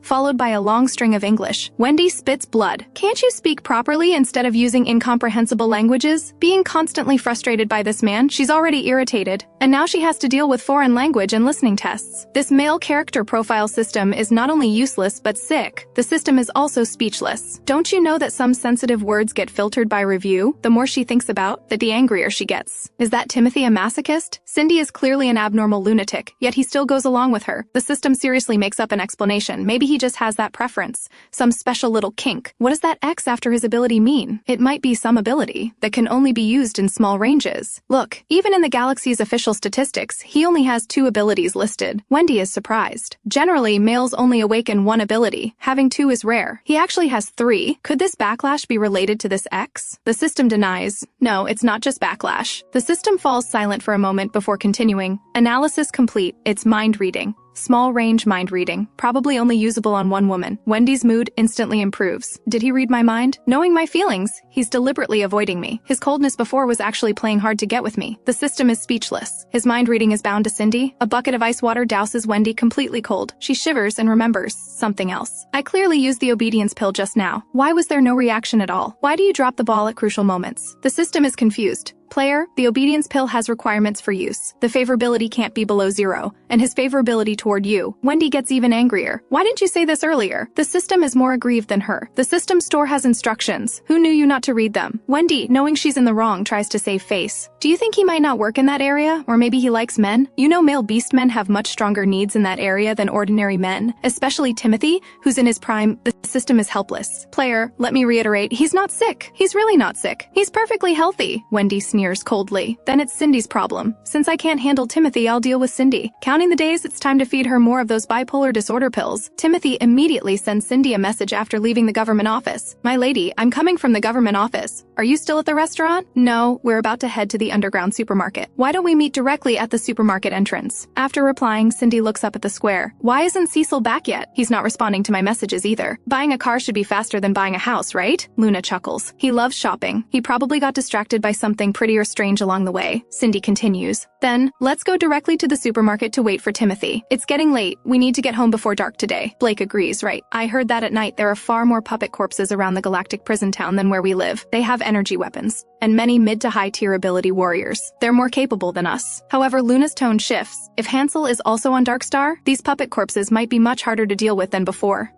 Cindy nods, quickening her pace with them. However, all 3 men are around 6'3" with long legs. Cindy, at 5'7", can only take quick small steps to keep up. As they walk, Cindy begins to pant lightly. Shadow, who has been silent, glances at her from the corner of his eye, then casually looks away. Blake, carefree, only focuses on moving forward, completely unaware of Cindy's condition. Although Luna keeps Cindy protected beside him, he doesn't think much of it either. Just as the 4 reach a corner, a rhino man with a horn and hair sparking with fire comes charging out of the crowd on an out-of-control quantum balance vehicle. Get out of the way! Get out of the way! Before Cindy can react, the rhino man charges straight toward her. My lady, be careful! Blake reacts quickly, lightly raising his palm and nimbly dodging while grabbing the out-of-control Rhino Man. The quantum balance vehicle under the Rhino Man loses control and crashes into a wall with a crack. Shadow extends his arm to pull Cindy. Before she can recover, she's pulled into a cold, solid embrace by an ice-cold large hand. The next second, Shadow's unique, faint, cool, clear ocean scent enters her nostrils. Luna glances at Cindy being tightly held in Shadow's arms and jealously withdraws his hand. Shadow looks down at the still-shaken girl in his arms, frowning and speaking with cold disdain. Can't you watch where you're walking? The girl pouts in frustration. The one not watching was clearly him. I think you'd be better off without feet. Shadow snorts coldly and directly hoists Cindy over his shoulder with one hand. Human sack. Cindy's mind goes blank with a thud. Shadow's shoulders are broad and muscular. Cindy feels like she's being carried on a moving wall. She suddenly misses Timothy's embrace terribly.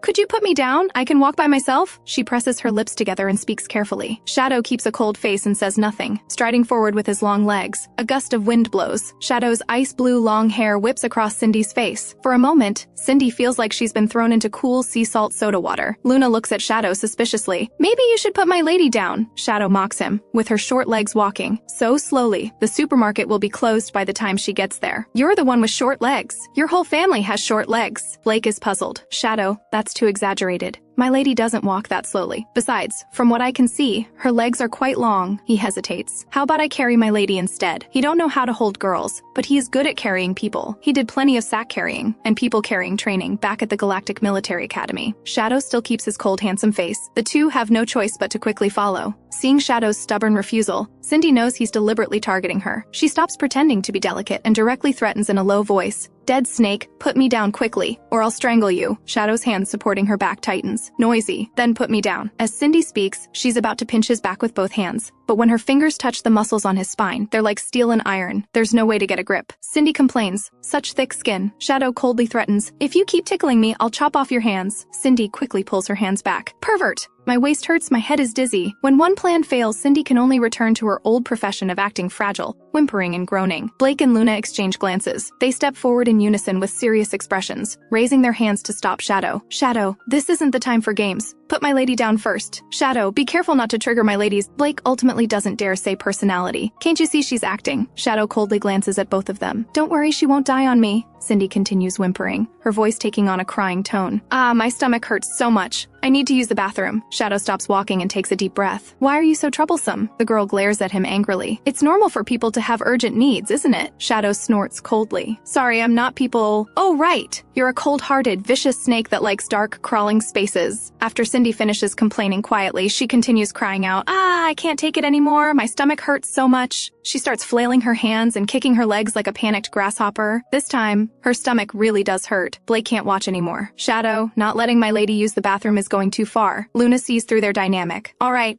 put her down. Shadow loosens his grip, and the girl, looking panicked, slides down from his shoulder. Cindy doesn't stand steady and grabs his waist, but quickly lets go and jumps away. Luna scans the surroundings and spots a bathroom at the alley entrance. My lady, there's a public bathroom over there. We'll wait for you outside. The door. Okay. Cindy rolls her eyes at Shadow, turns around and runs toward the bathroom. Luna glances at Shadow. Aren't you afraid Timothy will come back and fight you for tormenting my lady like this? Shadow says nothing, only curving his lips into a cold sneer. When Cindy comes out of the bathroom, her light brain buzzes frantically. Sorry, my lady. I never thought you'd contact me through the light brain, so I just saw the message. I saw lots of nice jewelry. Could you help me choose? Cindy opens it and stares in shock for a second. Dozens of jewelry photos, dazzling and magnificent. My lady, which ones don't you like? Cindy struggles. I seem to like them all. Got it, my lady. I understand. Luna told me you're going to the supermarket. I'll meet you directly at the supermarket entrance. See you soon. After replying, she turns on the faucet to wash her hands when she suddenly feels the surrounding environment change abruptly. The sky suddenly darkens. My lady. Cindy turns around and immediately sees Timothy approaching with a gentle smile. Timothy? Cindy pauses. Didn't we agree to meet at the underground supermarket entrance? Timothy speaks warmly. Can't I come see my lady early? He extends a hand toward her. Of course you can. Cindy smiles brightly and walks toward him. Just as she's about to place her hand in his palm, she glimpses a rough, dark red space ring on his hand. Cindy's brow furrows slightly. She awkwardly smiles and pulls her hand back. I just washed my hands and forgot to dry them. Timothy's space ring is elegant and noble. He had already given it to her. The man before her is definitely not Timothy. Let's go, my lady. The fake Timothy's smile grows more intense as he eagerly reaches out to hold Cindy's hand. She forces herself to stay calm with a charming smile, dodging away. Could you turn around and carry me on your back? My leg hurts a little. Behind his glasses, the fake Timothy's deep eyes flash with suspicion, greed, and desire. He looks at the girl with restrained eyes, like a hungry wolf staring at long-awaited prey. Seeing him motionless, Cindy stamps her foot coquettishly. Don't you want to carry me? The man quickly recovers his gentle expression with a smile. Of course I do. Of course I want to. He eagerly half-crouches down, revealing a pair of hungry, blood-red eyes. Come up, my lady. Okay, can you squat down a little more? Cindy says gently, and then immediately drops into a sprint starting position. After taking a deep breath, she runs towards Shadow and the others. Shadow, save me! Clearly, the distance from the bathroom to where Shadow and the others stand is only about 10 meters, but Cindy feels like she can never reach the end no matter how much she runs. You hussy dared to trick me. The fake Timothy instantly reacts, his gentle eyes immediately replaced by violent fury. He suddenly stands up, his disguise falling away. A fierce-looking, tall and burly bear man with muscles bulging like rocks appears. He takes several large steps to catch up with Cindy and grabs the still panicked running girl. Cindy struggles desperately, shouting at the top of her lungs, Shadow, save me! Outside, Luna checks the time with a puzzled expression. Why has my lady been gone so long? Shadow looks up toward the bathroom direction. "You're dead meat!" Shadow's figure disappears from where he stands, rushing toward the bathroom like a streak of ice blue lightning. Luna doesn't understand. "What's wrong, Shadow?" Blake's orange eyes widen in alarm, his black leopard ears standing up. Something's wrong at the bathroom entrance. Blake and Luna, realizing the situation, rush over in an instant. At this moment in the mist, such a beautiful woman. I wonder whose family she belongs to. The bear man grins lecherously while gripping Cindy's pale, delicate wrist, about to drag her into a nearby storage room. "Come play with me nicely. If you make me happy, I'll reward you well." The intense stench of rotting corpses wafts toward Cindy. The next second, countless sharp ice blades pierce through the mist like swords, precisely striking toward the bear man while cleverly avoiding Cindy. The bear man can't dodge in time and lets out a scream. His bare paw, wounded by the ice blades, instantly releases its grip on Cindy's wrist. The next second, the mist dissipates. Blake, Luna, and Shadow have already arrived nearby. "My lady, are you all right?" Cindy, breaking free from the bear man's grasp, stumbles and loses her balance, falling toward the ground. Shadow's figure flickers as he steadily catches her in his arms. His other hand ruthlessly waves, sending countless ice blades slashing toward the bear man. Blake, furious with blazing eyes, clenches his fist and punches toward the bear man's fleshy face with overwhelming force. Luna also waves his fingers, releasing flames that engulf the bear man. Seeing the situation turning bad, the bear man throws a black hole smoke bomb and disappears on the spot. Luna frowns, looking at Shadow. Third-tier abilities: illusion and escape. No wonder we couldn't detect him. Cindy, still shaken, steadies herself in Shadow's arms. She feels as if he's wrapped in a murderous aura, his body temperature colder than usual. "Don't move," Shadow speaks in a low voice, his cold eyes glancing toward where the bear man escaped. His ice-blue pupils are filled with fierce killing intent. Luna gently takes Cindy's wrist to examine it. "My lady, let me check." "Good, no injuries." He takes out a disinfectant wipe from his space ring and gently cleans her wrist. Blake is both annoyed and self-reproachful. "Sorry, my lady. We were careless just now. It's okay." He had third-tier abilities and created an illusion. There was no way to detect it. Cindy's emotions gradually stabilize. "Should we go to the supermarket?" All right. This time, Luna and Blake protectively flank Cindy on both sides, while Shadow follows behind, radiating cold, murderous intent. The supermarket isn't far. When the three arrive, Timothy and Cecil have also just arrived. Cindy doesn't know why, but the moment she sees Timothy, her eyes redden and she throws herself directly into the man's arms. "What's wrong?" Timothy reaches up to ruffle her hair, bending down to give her a gentle kiss. Smelling the faint ocean scent on her, ripples flash through the man's calm heart. Luna and Blake are accustomed to their intimacy. Cecil feels sour inside and silently looks away. Cindy presses her lips together. Nothing, she just suddenly missed him, but she's too embarrassed to say this out loud. The man beside her, listening to her thoughts, curves his lips slightly. A flash of satisfied and pleased smile crosses his face. Luna inquires, "Did you get the house and car?" Timothy's palm now holds a silver-gray space ring. "Got them. 1 master bedroom, 5 secondary bedrooms with a garden and balcony. The lighting is excellent. No longer that cold, damp, and dark like before. I also bought some decorations for my lady and had some renovations done, which took some time. We can move in when we get home later." Hearing this, Cindy is delighted. "Can I plant flowers, grass, and vegetables?" "Of course. If my lady likes it, we can buy some seeds and seedlings at the supermarket later. However, Dark Star's climate and soil conditions aren't good, so keeping them alive might be difficult." Cindy understands. No wonder vegetables were so much more expensive than meat at the restaurant earlier. "My lady, I got the car too." Cecil glances at Blake and the others.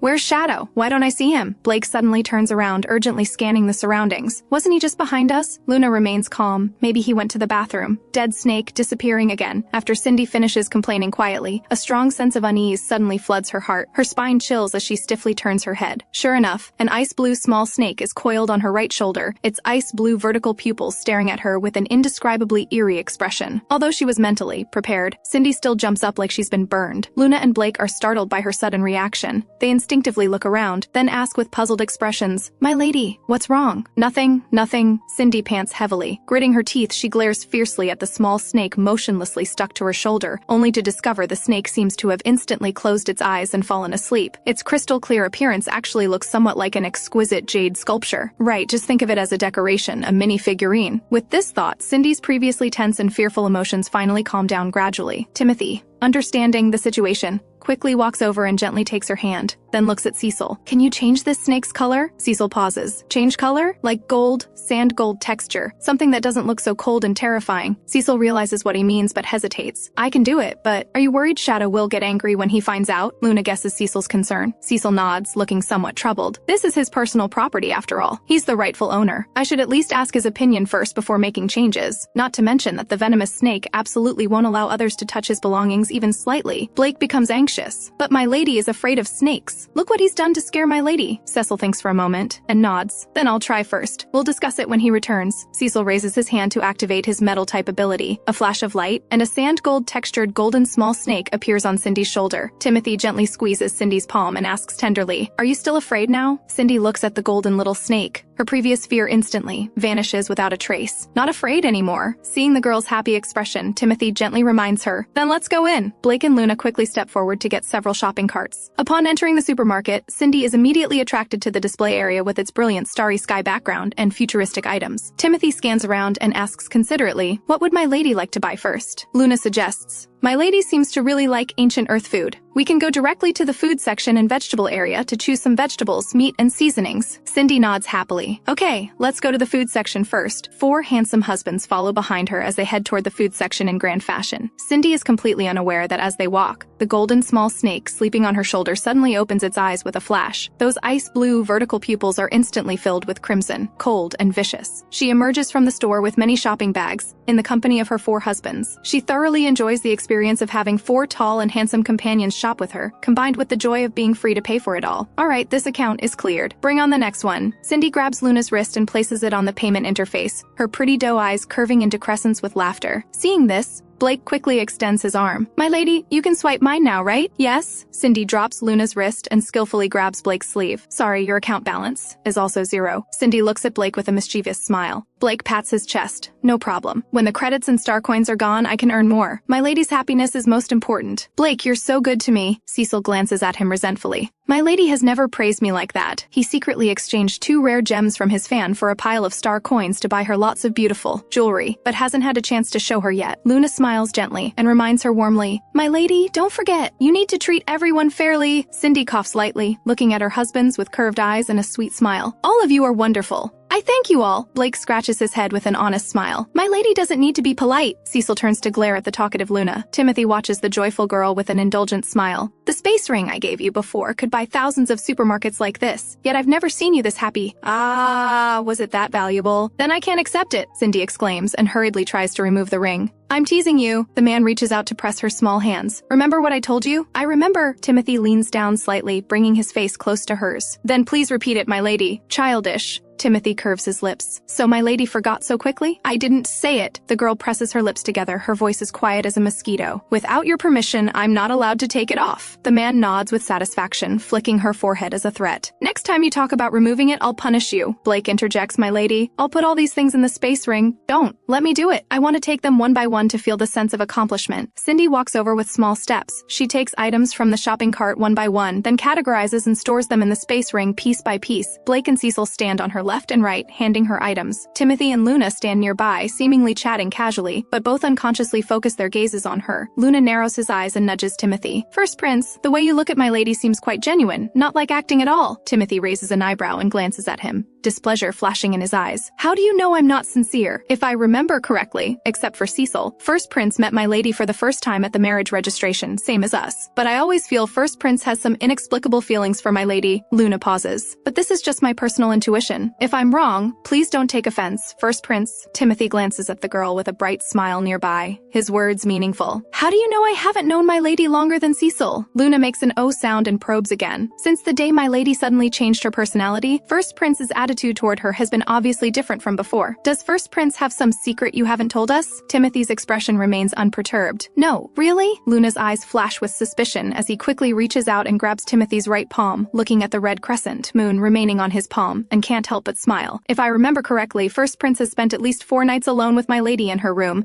yet you still maintain your chastity. Is this what First Prince calls true love? Could it be that First Prince has some hidden condition in that area, or perhaps Luna's words are cut off by Timothy's stern interruption. "Insolent! Don't forget, we are beastmen, not beasts." Luna is momentarily speechless, his fluffy silver wolf ears drooping.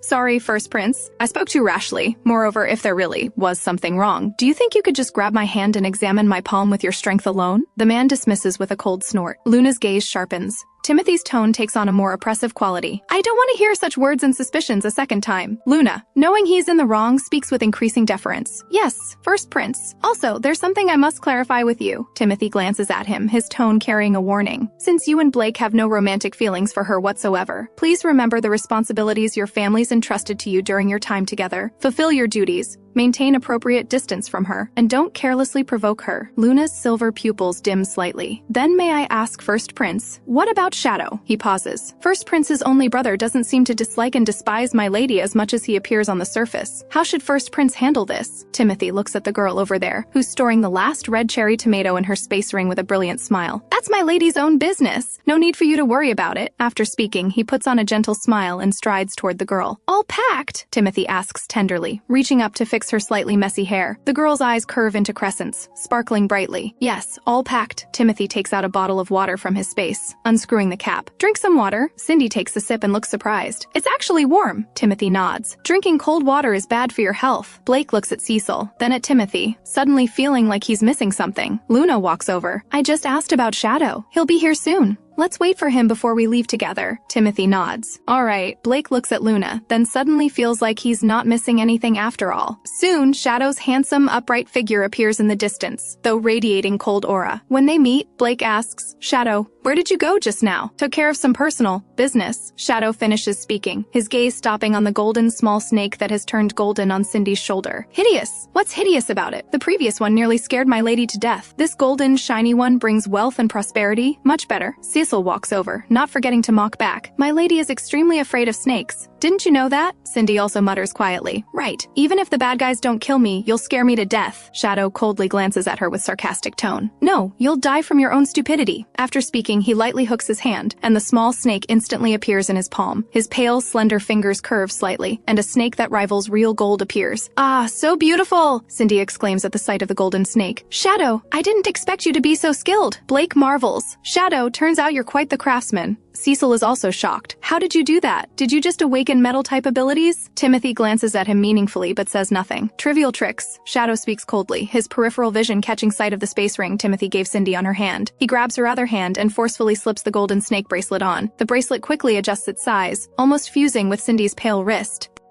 Cindy's pupils contract sharply, but she quickly calms down. This golden snake feels identical to real gold. You can clearly transform. Why did you have to scare me before? Wanted to know? Shadow looks at the huffing girl and crooks his finger at her. Cindy curiously leans her face closer. Shadow, hands in pockets, bends down and whispers devilishly in her ear, because your fear excites me. After speaking, he suddenly laughs sinisterly. Cindy gets even angrier. You pervert! Shadow completely ignores her cursing, coldly dropping a line before turning and striding toward the exit. Cindy, I advise you to wear it properly and don't take it off or it will bite you to death. Cecil stands frozen throughout, his hair standing on end with anger. He carefully selected beautiful necklaces and bracelets but hasn't had a chance to give them yet, and now Cindy's left and right hands are already claimed by others. The key issue is that Shadow doesn't even like my lady but still comes to torment her. He's truly hogging the spotlight without contributing. Blake is somewhat puzzled by Shadow's behavior, turning to look at Timothy. I think you might need to get Shadow medical attention. Luna quietly watches Shadow's retreating figure, glancing at Timothy from the corner of his eye, saying nothing. Timothy doesn't respond. His gaze pauses slightly on the bracelet around Cindy's wrist before he takes her hand. All right, let's go home. Dead snake. Dead pervert. Cindy walks while quietly cursing. Timothy watches the fuming girl, his eyes dark and unreadable. By the time they exit the mall again, the sun has set in the west. The 5 men's light brain accounts are nearly drained of credits and star coins. Cindy is somewhat gleeful. Great, now all 6 of us are broke. Not really, my lady. I actually still have some money, but it's been frozen, Cecil quickly explains. Shadow delivers the final blow. At least we're not like someone who owes tens of trillions in debt, plus an entire planet. Cindy glares at Shadow. What's wrong with owing money? I'm happy about it. I enjoy it. From another perspective, the reason the original soul who committed heinous crimes wasn't immediately executed was most likely because of owing too much debt. After all, if the original soul really died, the galaxy would be left with a huge pile of bad debt with no one to shoulder it. Now, with such an enormous debt hanging over her head, it's actually become a life-saving charm. With this thought, Cindy suddenly feels much better inside. She unconsciously tightens her grip on Timothy's arm. Blake looks at Shadow, then at Cindy and nudges Luna. What's wrong with my lady and Shadow today? They keep fighting. If they continue arguing like this, they might actually start fighting, right? Luna glances at Cindy, who's being affectionate with Timothy. Fighting shows care, scolding shows love. pulling and tugging means romance. They're probably frenemies. Straightforward Blake looks completely confused. The six head toward the galactic prison town security checkpoint exit. Just as they reach the base of a tower, a loud crash sounds from behind them, followed by screams from the surrounding crowd. Cindy instinctively turns around. When she sees a giant human-shaped ice block covered in fresh blood on the ground, her breathing stops. With a sizzling crack, the ice block shatters. The intense stench of corpse flowers and blood flows around with the ice water. People cover their mouths and noses with another round of screams. The dead figure is a bare man with no clothing covering him. His distinctive male anatomy has been cut and shredded by serrated weapons, only connected by a thin strip of blood-stained skin to prevent complete separation. Cindy's eyes dim slightly as she glances at Shadow from the corner of her eye. The latter's sinister expression remains cold, looking at the corpse like he's viewing a pile of garbage. Cindy instantly understands. He wanted her to know. "Don't look," Timothy extends his large hand to pull her into his embrace. "This," Blake angrily clenches his fist. "Isn't that the beast? What do you mean?" Timothy raises an eyebrow and glances at him. Luna doesn't want Timothy to know about the danger Cindy encountered. "Nothing, just a crazy person we met on the road earlier." After speaking, he also checks Shadow's violence level. It's higher than before, though it seems the others haven't noticed. Cecil suggests, "Let's go. If we don't leave now, it'll be dark." Timothy frowns slightly, almost imperceptibly, but after catching sight of Cindy's complex expression as she stares at Shadow, he quietly looks away. The six of them pass through the security checkpoint one by one. Timothy wraps his arm around Cindy, holding her close. More vagrant men have gathered outside the small town, and the other four men instinctively form a protective circle around the couple, front, back, left, and right. When they reach an open area, Cecil takes out the newly purchased vehicle. Looking at the car that's as big as a Type ARV, Cindy is stunned. "Cecil, how many seats does this have?" Cecil gives a bashful smile. 9 seats. 9 seats? Cindy is surprised. "But there are only 6 of us." "Lady, 9 seats are more spacious," Cecil says with a helpless, bitter smile. "After all, I don't want to end up hanging on the roof getting blown by cold wind again due to bad luck for other reasons." Cindy feels speechless inside. Luna takes the car keys from Cecil. "It's getting dark. I'll be responsible for driving," Blake says. "Then I'll take the passenger seat and help you keep watch." Cecil looks at Cindy, about to speak, but Timothy beats him to it. "The lady and I will sit alone in the back." Cecil, half a beat slower, bristles with anger for a second, but seeing the fatigue on Cindy's face, he silently swallows his words. As soon as Cindy sits down, she nestles into Timothy's arms and falls asleep immediately. "Your arms are so hard," the girl complains, shifting in his embrace. Timothy looks down adoringly. In the blink of an eye, he partially transforms into his tiger form, his furry arms embracing her, and he enlarges and lightens his big furry tail several times over, covering her with it like a blanket. Luna drives very steadily and not too fast. By the time everyone returns home, the sky has already darkened. Timothy carries Cindy into the house. "Let's rest tonight and move tomorrow." "That works." Luna glances at the sky. "The clouds are thick tonight. I don't know if the moon will come out." "I'll take the night watch." Blake nods. "Then I'll go check the dungeon first. When my time is up, I'll come up and take over from you." Shadow, full of murderous aura, glances at Timothy and Cindy, then walks straight to the sofa and sits down, closing his eyes. Cindy wakes up at this moment. She jumps down from Timothy's arms, covers her mouth with her hand and yawns. "I'm going to sleep. Good night, my dear brothers." "Who's your brother?" Shadow looks at her with disdain, his tone impatient. "Don't include me when you call people brother in the future." Blake raises his hand. "If you won't do it, I will." Luna also raises his hand. "Count me in too."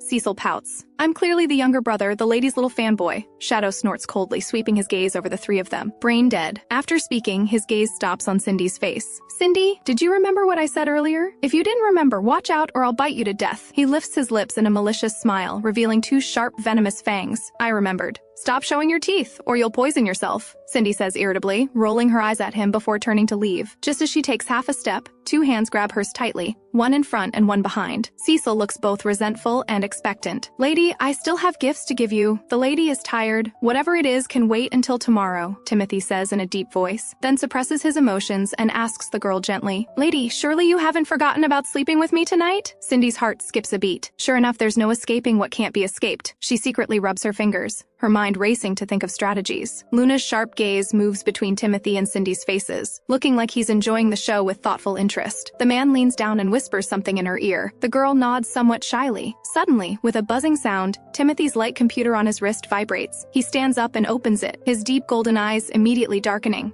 and his originally gentle water-like gaze instantly fills with a layer of cold-killing intent. Cindy doesn't know what he saw, but she only feels the air pressure and temperature in the room suddenly plummet. The man coldly lifts his eyes and glances at Cecil and Shadow, then gently looks away, picks up the confused girl, and heads straight upstairs. Cindy's lips move slightly, and she says in a small voice, "I can walk by myself." Timothy forcibly suppresses the towering rage in his heart, looking at the girl in his arms with eyes full of heartache. "Hold me tight." Cindy frowns. She can clearly feel his body trembling slightly. What's wrong? The girl reaches out to wrap her arms around his neck, her watery deer-like eyes full of worry as she gazes at him, trying to read something from his face. The man only smiles gently. Nothing. He changes the subject. By the way, we didn't have dinner today. Lady, are you hungry? On the way back to the city, they did drink some nutritional liquid, but they bought many fresh ingredients from the supermarket. If she's hungry, he could go downstairs and learn a thing or two from Luna, who's skilled at cooking. Thinking of the last time she said she was hungry and ended up being carried to the sofa, Cindy quickly shakes her head like a rattled drum. Not hungry. Meanwhile, Cecil watches the two go upstairs intimately, his head drooping down like a frost-beaten eggplant in disappointment. I'm going to check the dungeon. Blake casually greets everyone and heads straight to the dungeon. Luna looks at Shadow, whose eyes have darkened and transformed into snake form, then at Cecil. His gaze finally stops on Cecil's face. What did you send Timothy earlier? Cecil looks up in surprise. How do you know it was me? Because in the entire room, only you and he touched your light computers. Cecil is silent for a moment before speaking quietly. I briefly told him about what the lady experienced this afternoon. Luna frowns, looking at him thoughtfully. I didn't expect it. You're quite scheming. But you bet correctly. Cindy was molested by the bear man. And although it didn't succeed, it will definitely leave bad psychological shadows for a short time. Whether it's Cecil or Timothy, if they really care about Cindy, they probably won't have too much intimate contact with her in this situation. If it weren't for Cindy looking exhausted and that bear man already being killed by Shadow, Timothy would most likely have flown into a rage and gone back to kill him, grinding his bones to dust, or taken his anger out on them for not protecting her well enough. But now that things have come to this, he probably doesn't want to reopen Cindy's memory scars. Cecil looks at Luna, a trace of guilt in his pink-orange eyes. Is what I did a bit selfish? I've never been in love, so I can't judge, Luna says, glancing at Shadow, who's coiled up and pretending to sleep. I'll go guard outside. Don't overthink it. Cecil glances upstairs and gets up to wash up. As he passes the stairway entrance, he pauses slightly, hearing the door lock click shut upstairs. Cecil's heart clenches painfully. Timothy carries Cindy into the room and gently places her on the sofa. Seeing her exhausted state, he asks gently, would you like to wash yourself later, or shall I help you? Cindy's face turns red. I'll do it myself. All right, then I'll prepare for you. Timothy gets up and goes into the bathroom. Cindy watches his back, her gaze slightly dazed. She just feels that Timothy is acting strange tonight. If it were any other night after going upstairs and closing the door, he would definitely give her a domineering, passionate kiss. But just now, he only casually and gently ruffled her hair, and didn't specifically request to wash together with her. Although she can't figure it out, Cindy's heart still feels relieved. After a while, the man comes out. It's ready. I'll be outside. Call me if you need anything. Okay, thank you. Cindy walks into the bathroom with hesitant steps. It's not until she lies down in the bathtub, letting the warm water flow over her entire body, that her nerves finally begin to completely relax. After washing up, Cindy comes out wrapped in a bath towel. Looking at the scene in the room, the girl's gaze narrows. The warm yellow floor lamp by the window is lit, casting a soft halo on the genuine leather single sofa. Timothy sits leisurely with his long legs crossed, one hand casually resting on the armrest, his cold, pale, slender fingers gently turning the pages of an ancient book. The man's profile is sharply defined, and beneath his high nose bridge, his thin lips are slightly pursed. When reading, his long eyelashes flutter gently, and his focused expression makes it impossible to look away. His whole being radiates a noble and charming aura. Cindy quietly watches him, not wanting to disturb him with her voice. The man seems to sense something. His slender fingers gently close the book, and his brilliant golden eyes turn to look at her. The originally focused, somewhat cold and deep gaze in his eyes becomes gentle and doting the moment it meets the girl's. He curves the corner of his mouth in a gentle smile. Lady, finished? Cindy hums in response. Could you help me get the hair dryer? Previously, Cecil had helped her blow dry her hair, and after finishing, whether intentionally or not, he placed it in a very high location. Of course, Timothy closes the ancient book and stores it in his space, suppressing the undercurrents in his heart. As he gets up and walks toward her, the man's fingers gently and tenderly weave through her silky black hair continuously. Lady, were you happy today? Yes, happy. Were you happy? If the lady is happy, then I'm happy. The man conceals the emotions in his heart and changes the subject. I just received a message from Luna saying he'll try making ancient earth breakfast for the lady tomorrow morning. The girl's eyes immediately light up. Really? Yes. The man chuckles softly. Little glutton. Looks like I'll have to learn from him after all. What? There's an old saying in the interstellar world. To capture the lady's heart, you must first capture her stomach.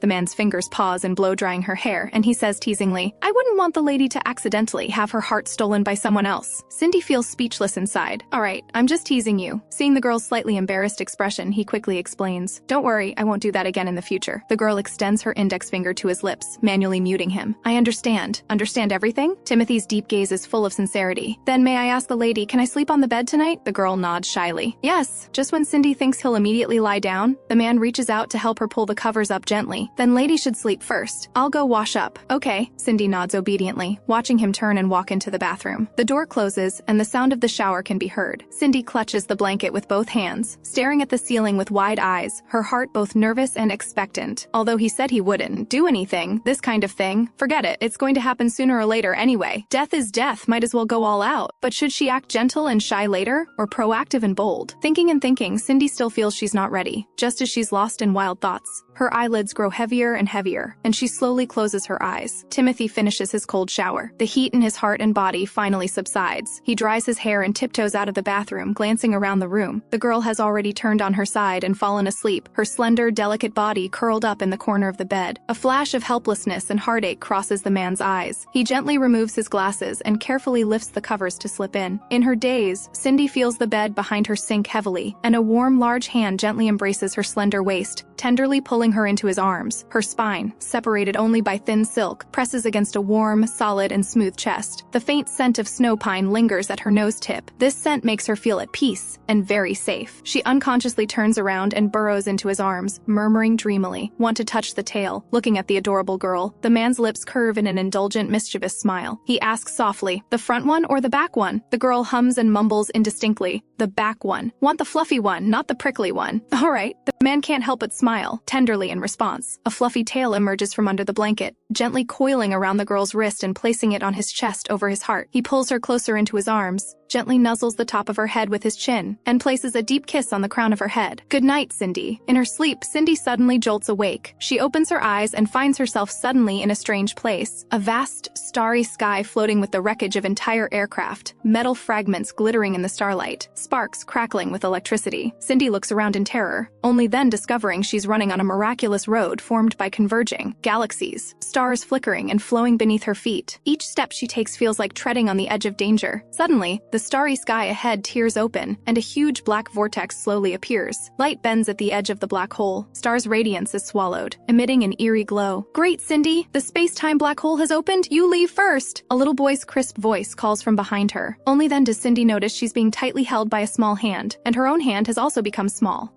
She wants to turn around to see the boy's face clearly, but everything before her eyes is blurry, and she can't see anything. Behind the boy, dense shadows of monsters loom indistinctly. Although she can't see their forms clearly, they send chills down her spine. Cindy, leave quickly! The boy's voice is brave, urgent, and determined. Cindy says uncontrollably, no, brother, let's go together. Just then, demonic roars and shouts come from behind, and laser beams fly overhead. The little boy suddenly pushes Cindy behind him, pulling her desperately toward the black hole. As they approach the black hole, a powerful gravitational force grabs hold of them. Cindy feels like her body is about to be torn into pieces. Hold on to me, the little boy shouts. The two grip each other's hands tightly, but the gravitational pull grows stronger and stronger, and they fall uncontrollably toward the center of the black hole. I almost forgot, the space-time black hole can only let one person through at a time. I'm sorry, Cindy, I failed to protect you. The little boy's voice trembles. After speaking, he pulls out the hand wearing the space ring and bites it at his lips. In the next second, two golden streams of light flash, like two transparent human-shaped airbags, gently enveloping their bodies.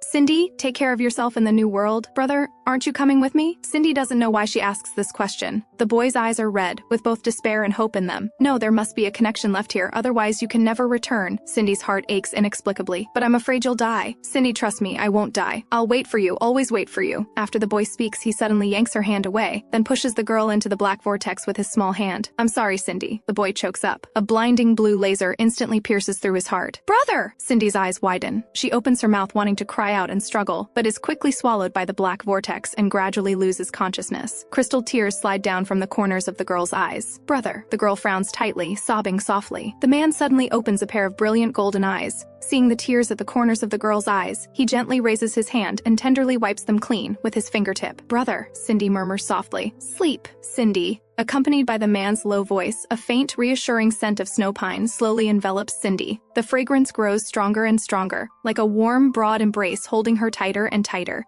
She breathes in the scent, burrows deeper into Timothy's arms, her brow gradually smoothing as she falls asleep again. The next day, when Cindy wakes up, Timothy is still sleeping with his eyes closed. She secretly checks the condition of the daughter flower inside her body. It's the same as yesterday, with no progress. Her mental power is still F level. She can't help but breathe, a sigh of relief. Looking at that golden, sculpted, noble, handsome face, she can't resist reaching out her finger to gently trace along his high nose bridge. The man's breathing is steady, and he doesn't move. Cindy guesses he must be too tired from the previous day. After all, he carried her for several hours and was busy all day. Thinking this, she becomes bolder. Her fingertip slides past his nose tip and gently caresses his thin lips. Just as she's about to reach up to touch his Adam's apple, the man suddenly opens his mouth and gently bites her finger. The certain someone with lustful thoughts but no lustful courage reflexively shrinks down, but is caught steadily by the well-prepared man. Good morning. The man holds her slender finger and brings it to his lips for a gentle kiss. Then he curves up the corner of his mouth and asks with a smile, "Lady, did you sleep well last night?" In the man's brilliant golden eyes that contain vast stars, the reflection of the girl's blushing face fills them completely. Last night, Cindy recalls some fragments, her face becoming even redder. She seems to have fallen asleep touching the fluffy tiger tail, and seems to have said some inappropriate things. Slept very well. How about you? Cindy shyly hides in his arms. I slept well too, but Timothy reaches out to ruffle her hair and asks tentatively, "Lady, did you have nightmares last night?" Nightmares? Cindy thinks back, her eyes somewhat confused. Speaking of dreams, I did seem to have a dream, but I can't remember what it was about no matter how hard I try. She only feels like her memory and heart are somehow missing a piece, empty and aching faintly. Cindy shakes her head. I can't remember. A nameless emotion flashes through Timothy's heart, but his face still shows a gentle smile. Then lady, do you want to get up now? What time is it? 9 o'clock interstellar time. Cindy rubs her sleepy eyes. Still a bit tired. The several husbands whose point and star coin accounts were cleared to zero by her yesterday need to go mining after breakfast today to complete their designated labor reform tasks and earn new points. She does want to confirm the divorce agreement signing with several people, but she plans to wait until everyone returns tonight to discuss it. Timothy looks at her lazy appearance and can't help but smile. Then sleep a bit more. I'll get up first. Cindy responds vaguely and turns around, preparing to continue sleeping. Before her eyes can close, she's pulled back by the man's large hand. Timothy leans over her, supporting himself with one arm on the bed, his other hand pinching her chin, his deep golden eyes staring at her, the corners of his lips slightly upturned. Lady, did you forget something? The warm breath blows on Cindy's face, making her heart tighten. She suddenly remembers that men usually have more vigorous energy in the morning. Timothy, hearing her thoughts, finds it both amusing and exasperating. What on earth goes through your little head all day long? Cindy doesn't catch the oddness in his words and becomes even more bewildered. Forget what? Shall I tell you?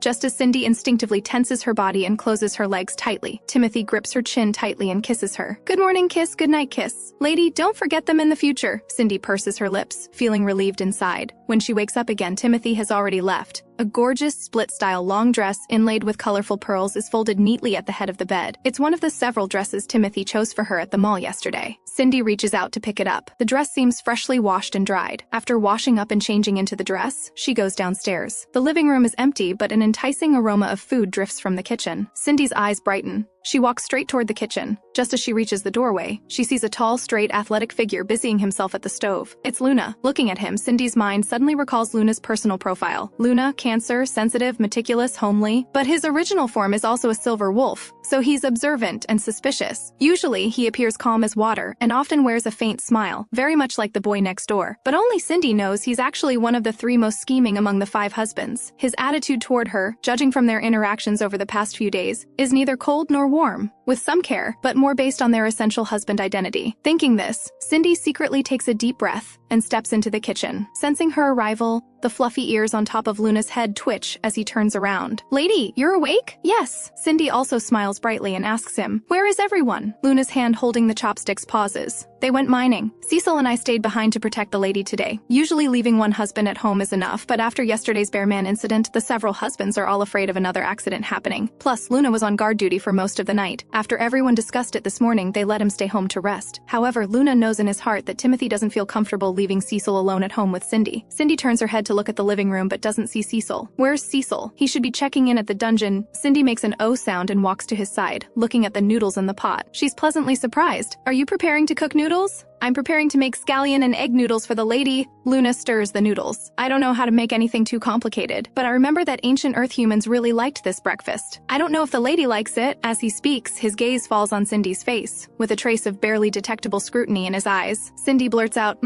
I like it, super like it. The taste of home is always unforgettable. The taste of home? A trace of suspicion flashes in Luna's eyes. Realizing she spoke too quickly, Cindy smiles calmly with curved eyes. Fragrant, meaning fragrant with spices. Didn't Blake say yesterday that ancient Earth food has too many spices? Luna's lips curve slightly, seeming to smile but not quite. I see. Can I help you with anything? Cindy changes the subject. Luna picks up an egg and cracks it into a bowl, handing her the bowl and egg beater. Then please help me beat this egg. Okay. Cindy reaches out to take it and starts beating seriously. The lady's beating technique seems a bit wrong. Luna glances at her and turns down the heat, walking behind her. Before Cindy can react, he's already slowly leaned down, his broad, warm palm enveloping her small hand, demonstrating bit by bit. The lady should beat in one direction so the egg white and yolk can fully mix while reducing air bubbles. The thin calluses on his fingertips carry faint warmth and moisture, making one's heart inexplicably flutter. Has the lady learned? The man's broad chest draws even closer, his warm breath blowing on her ear, silver curls falling strand by strand on her shoulders, swaying with his movements, ticklish. Cindy's breath catches. Today's Luna is a bit off. It's not an illusion again, is it? But he has a faint scent of cypress, so it should be him. Lady? Learned? Then try it yourself, lady. Even as he says this, his hand shows no intention of letting go, instead gripping even tighter. Okay. Cindy takes a deep breath and beats the egg, but her mind is entirely on the warm body so close behind her. After a while, Luna finally lets go. Should be good now. Cindy hands him the bowl with a red face. Just as she turns her head and looks up, she meets Luna's somewhat intense gaze. That gaze is like fire, as if wanting to ignite her. The man has charming silver curls that fall casually on his broad shoulders. Combined with the fluffy wolf ears on his head, he looks unique and charming. He also has a flawless, handsome face. His facial lines are sharp, his features delicate yet masculine. Beneath his high nose bridge, his thin lips curve slightly upward, as if carrying a gentle smile. But that smile doesn't reach his eyes, giving one a slight chill. The pair of silver eyes looking at her now are like two clear, deep pools, profound and inscrutable. Whether intentional or not, 3 buttons of his cotton home clothes are unbuttoned, the collar slightly open, revealing his delicate collarbone. With his movements, the firm muscle lines of the man's chest are faintly visible. This is Cindy's first time seeing him at such close range. The man is very easy on the eyes, but this inexplicable, ambiguous atmosphere makes her somewhat at a loss. Cindy instinctively wants to leave from in front of him. Luna raises his arm and leans toward her. The lady seems a bit afraid of me and likes to avoid me. The warm breath sprays on her neck, making her whole body tremble. I don't. Cindy smiles calmly with curved eyes. She glances at the stove and points there. Those noodles seem to be done. Luna lightly touches with his finger, and the fire on the stove goes out. Cindy feels speechless. She forgot he has fire-type supernatural abilities. Luna narrows his slender eyes. He extends his arm and braces against the stove, trapping the slender petite her in front of him. Really not? Cindy shakes her head in denial. Really not? After speaking, she secretly takes a breath and reaches up to touch his forehead. Are you feeling unwell anywhere today? The temperature isn't high, no fever, but he must be having some kind of episode. Just as she's about to lower her hand, Luna reaches out and grabs it. Cindy tries to pull her hand back, but he holds it tight like a clamp. A trace of confusion appears in her eyes as she pretends to look frightened. What are you trying to do? A hint of amusement flashes in Luna's eyes.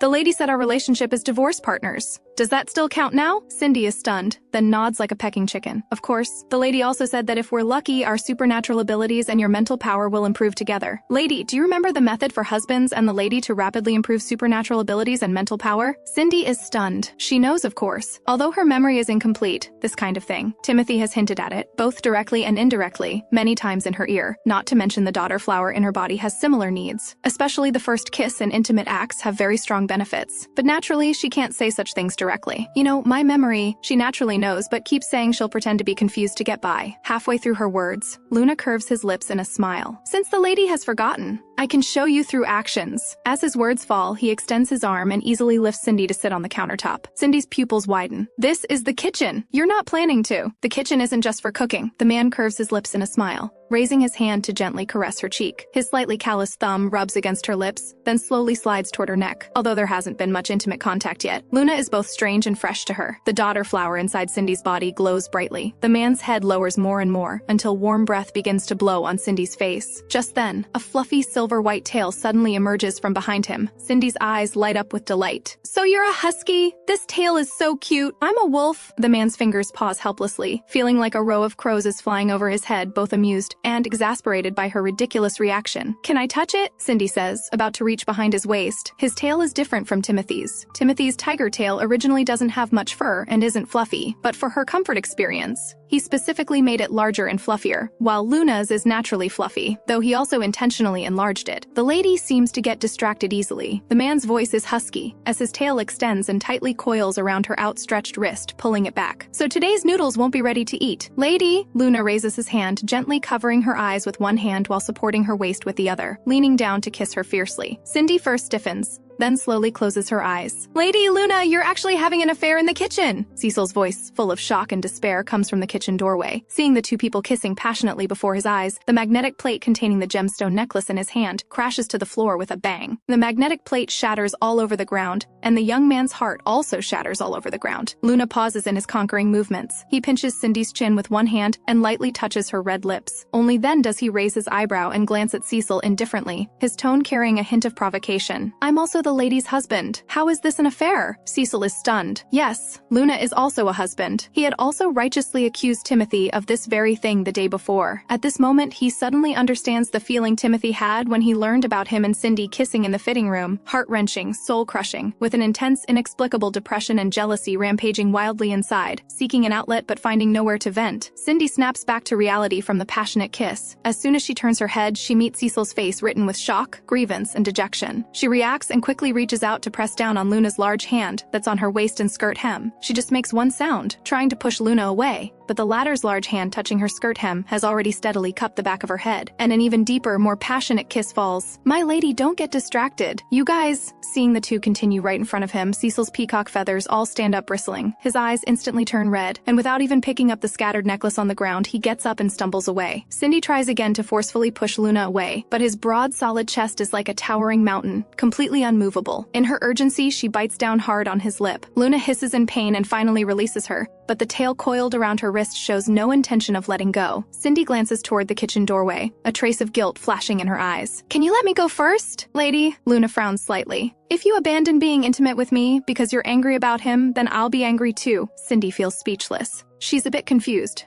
by the kiss, and also confused by Luna's abnormal behavior. I need you to comfort me too. Luna lowers his head, his fluffy silver wolf ears nuzzling in Cindy's arms like a big dog seeking comfort. Isn't the lady supposed to be learning to keep everyone happy? And now I'm also the lady's husband, aren't I? Trust me, I won't be worse than them. I can make the lady more comfortable. Cindy reaches out to touch his fluffy ears. But Cecil, I know he grew up with the lady, and your relationship is indeed extraordinary. But now, we're all the lady's divorce partners with equal relationships, aren't we? His gaze is burning as he stares intently into Cindy's eyes. Whether now or when the Interstellar Prison Welfare Sentence Reduction Mission is released, I will do everything in my power to protect you well. I think the lady should understand that rather than maintaining and constraining with flimsy emotions, our cooperation is pure and frees the lady from emotional bondage, isn't it? We're currently only first-level supernatural abilities, and the lady's mental power is only F-level. But does the lady know how many 4th, 5th, and 6th level men there are on this dark star? Although we don't know what the Welfare Sentence Reduction Mission specifically is, it's obvious that the final completers won't be everyone, only the outstanding ones among many criminals. So our opponents and enemies aren't just puppet corpses and mutant beasts, but also them. Yesterday's bear man was only 3rd level supernatural ability, and not even an attack type, yet it required 4 of us working together to handle him. What if a group of 4th and 5th level ones come? What if their backing includes women with even higher mental power? He leans slightly closer to Cindy, his low voice taking on a hint of pressure. So, the lady can't just have intimate contact with Timothy and Cecil based on feelings alone. The lady's 5 husbands should all share your attention equally, shouldn't they? After all, only when our overall strength improves can we have better chances of winning. Romance is just icing on the cake during this future period. Not help in times of need. Cindy falls silent. Luna's words make perfect sense, coinciding with her inner plans. It's just, she turns to look at the living room. Through the frosted glass gaps, she can vaguely see Cecil sitting on the sofa sulking. Didn't the lady notice that just now, my mental riot value dropped from 58 to 55? So lady, you're more excellent and have more unlimited potential than you imagine. Cindy looks away and gathers her thoughts, secretly checking. The daughter flower, supernatural ability and mental power progress seem to have moved again, but like a snail, still haven't reached the upgrade threshold. Now the only one she hasn't kissed is Blake, but she suspects the result will be the same. So to upgrade, she can't miss any hugging, kissing, or intimate acts with the 5 husbands. Regarding the improvement of my supernatural ability and the lady's mental power, I'm very much looking forward to it. Luna gently cups Cindy's face with both hands, his eyes sincere and tender, but his voice several shades huskier. I look forward to the day when the lady and I can have more in-depth communication. He says the words in-depth communication very slowly, with deliberately drawn-out tones full of suggestive meaning. Cindy's face instantly turns red, but she doesn't want to let Luna see through her thoughts so easily. Thinking this, she reaches out to pry at Luna's tail, her voice gentle and soft. Can you let me down first? Yes, I hope the lady will think carefully about what I just said. After speaking, he changes the subject, a hint of cunning flashing in his narrow eyes. Forgot to ask, did the lady like my kiss? Cindy doesn't want to lie. I liked it. The man laughs pleasantly, leans down for a gentle kiss, then his fluffy tail slowly loosens and he steadily lifts her down. Cindy turns to leave, but just as she takes a step, the fluffy tail coils around her slender waist again, pulling her back into the man's solid, broad chest. After all, it was our first kiss. The lady only said she liked it. Doesn't she want to say something more? Cindy feels speechless inside. Confirmed, this wolf has issues today. Big issues. She suppresses her inner annoyance and forces a smile with curved eyes. Very good kissing technique. Have you kissed others before? As soon as she says this, she feels the daughter flower react very enthusiastically. Obviously, it was his first kiss, but his skill doesn't seem like a first kiss. The man smiles teasingly. Do fists count? After Luna speaks, he leans down slightly, his voice carrying ambiguous laughter as he whispers in her ear. Friendly reminder, the lady's dress seems to be wet. Cindy's face turns red with embarrassment and speechlessness. The man lifts his lips in a smile. I don't have any perverted hobbies. It's just that wolves naturally have sensitive noses. Then I'm going out. She steadies herself, places her hands on his shoulders, stands on her tiptoes to give him a polite, light kiss on his lips, then turns and quickly walks toward the living room. Luna extends his tongue to lick the remaining warmth on his lips and the wound she bit, watching the girl who was just passionately kissing him now leaving his embrace with a cold aura. He feels an inexplicable, strange emotion rise in his heart. Cindy walks to the kitchen doorway and picks up the scattered gemstone necklaces one by one. Suddenly, her light computer vibrates several times. It's a message from Timothy. Lady, we'll be mining outside all day today and won't be back until dinner time.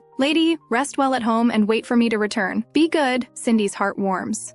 Be careful and safe. Waiting for you to return. After replying to the message, Cindy walks into the living room, planning to go upstairs first to change into a clean dress. Turning her head, she sees Cecil sitting angrily by the sofa, all his peacock feathers standing up like an exploded rainbow feather duster. Cecil. She hesitates for a moment, then slowly walks over and sits down beside him. Somehow, Cindy's heart fills with heartache and guilt. She thinks for a moment and places the picked-up gemstone necklace in his hands. Cecil, please don't be angry anymore, okay? The lady only likes sweet words and 8-pack abs, not the thoughtful gifts I prepare for the lady. Cecil throws the necklace aside, clenches his fists, and stands up abruptly, quickly walking to the floor-to-ceiling window. He stands tall, his eyes slightly red, looking out the window with disappointment and grievance. He doesn't not want to acknowledge Cindy. He's just so angry he's dizzy, and doesn't want her to see his current embarrassment. Cindy looks at his back, her heart inexplicably touched. Cecil's back is tall and straight, yet seems somewhat thin and lonely at this moment. She puts the gemstone necklace safely on the table, gets up, and walks toward him. Cecil, please don't be angry with me anymore, okay? Cindy extends both arms from behind, tightly hugging his waist, her head gently nuzzling against his back. Cecil's form suddenly stiffens, his fingers hanging at his sides slightly curling. An inexplicable emotion surges up, and crystal tears flash in his clear, water-like orange eyes. He tilts his face up slightly, trying hard not to let the tears fall. Cecil, don't be angry with me anymore, okay? The girl's voice becomes several shades more gentle. Cecil bites his lip and turns around, wrapping his arms around her in return. His voice chokes up, Lady, I'm not angry with you. I'm angry with Luna. He's simply a big bad wolf in wolf's clothing. They say keep your friends close and your enemies closer. But who would have thought the first one to raid the house would be the usually silent Luna? Shadow is fine, at least he hasn't made any excessive moves. But Luna clearly doesn't like the lady, yet still uses his charm to seduce the lady. The key is the lady fell for it. Cindy looks at his handsome face constantly changing with emotion, and finds it somewhat amusing inside. This puppy-like little brother is harder to coax than she imagined. She places one hand on his shoulder, stands on her tiptoes, and gently touches his face with her other hand, her eyes full of gentle smiles. Didn't you want to show me the gemstone necklace? How about we go to my room to look? Her soft voice carries a hint of seduction. Cecil's face instantly turns completely red. Is that okay? Cindy reaches out to take his hand and leads him upstairs. Cecil follows in a daze into the room. The door clicks shut and locks. Before he can react, the girl reaches out and gently pushing him onto the sofa. Cindy didn't expect that she was just trying on a whim, yet he was so easily pushed down. Lady, Cecil's face turns even redder. The next second, Cindy braces her hands on his shoulders, leans over, and actively kisses his lips. The colorful feathers that had been standing up on Cecil's head instantly droop down, but he quickly takes control, holding her and turning around, leaning down to kiss her passionately. After a while, Cindy cups his handsome face with her hands. Still angry? Cecil gently pecks her lips and buries his head in her shoulder. Not angry anymore. anymore. He can truly feel that the lady has him in her heart, and quite a lot. Thinking this, Cecil holds her and has her sit on his lap, reaching out to help tidy her somewhat disheveled hair. Cindy gently kisses him once. Then let me take a bath first. Then show me the necklace you prepared for me. Cecil blushes shyly and nods, not knowing what he's thinking about. Cindy quickly comes out of the bathroom. She took a quick shower and quickly blow-dried her hair, changing into a clean dress. Seeing her blow-dry her own hair and come out, a trace of disappointment flashes in Cecil's eyes. Cindy pretends not to notice and just smiles brightly. Where's the gemstone necklace? Here. Cecil takes out more than 10 dazzling gemstone necklaces from his space ring. Cindy casually picks up a pearl necklace inlaid with teardrop-shaped pink diamonds. Ah, so beautiful. Cecil glances at the golden snake bracelet and space ring on her wrist, saying with a hint of jealousy, "Lady, look and see which one you like most. Pick one to wear all the time." Cindy is confused. Wear all the time?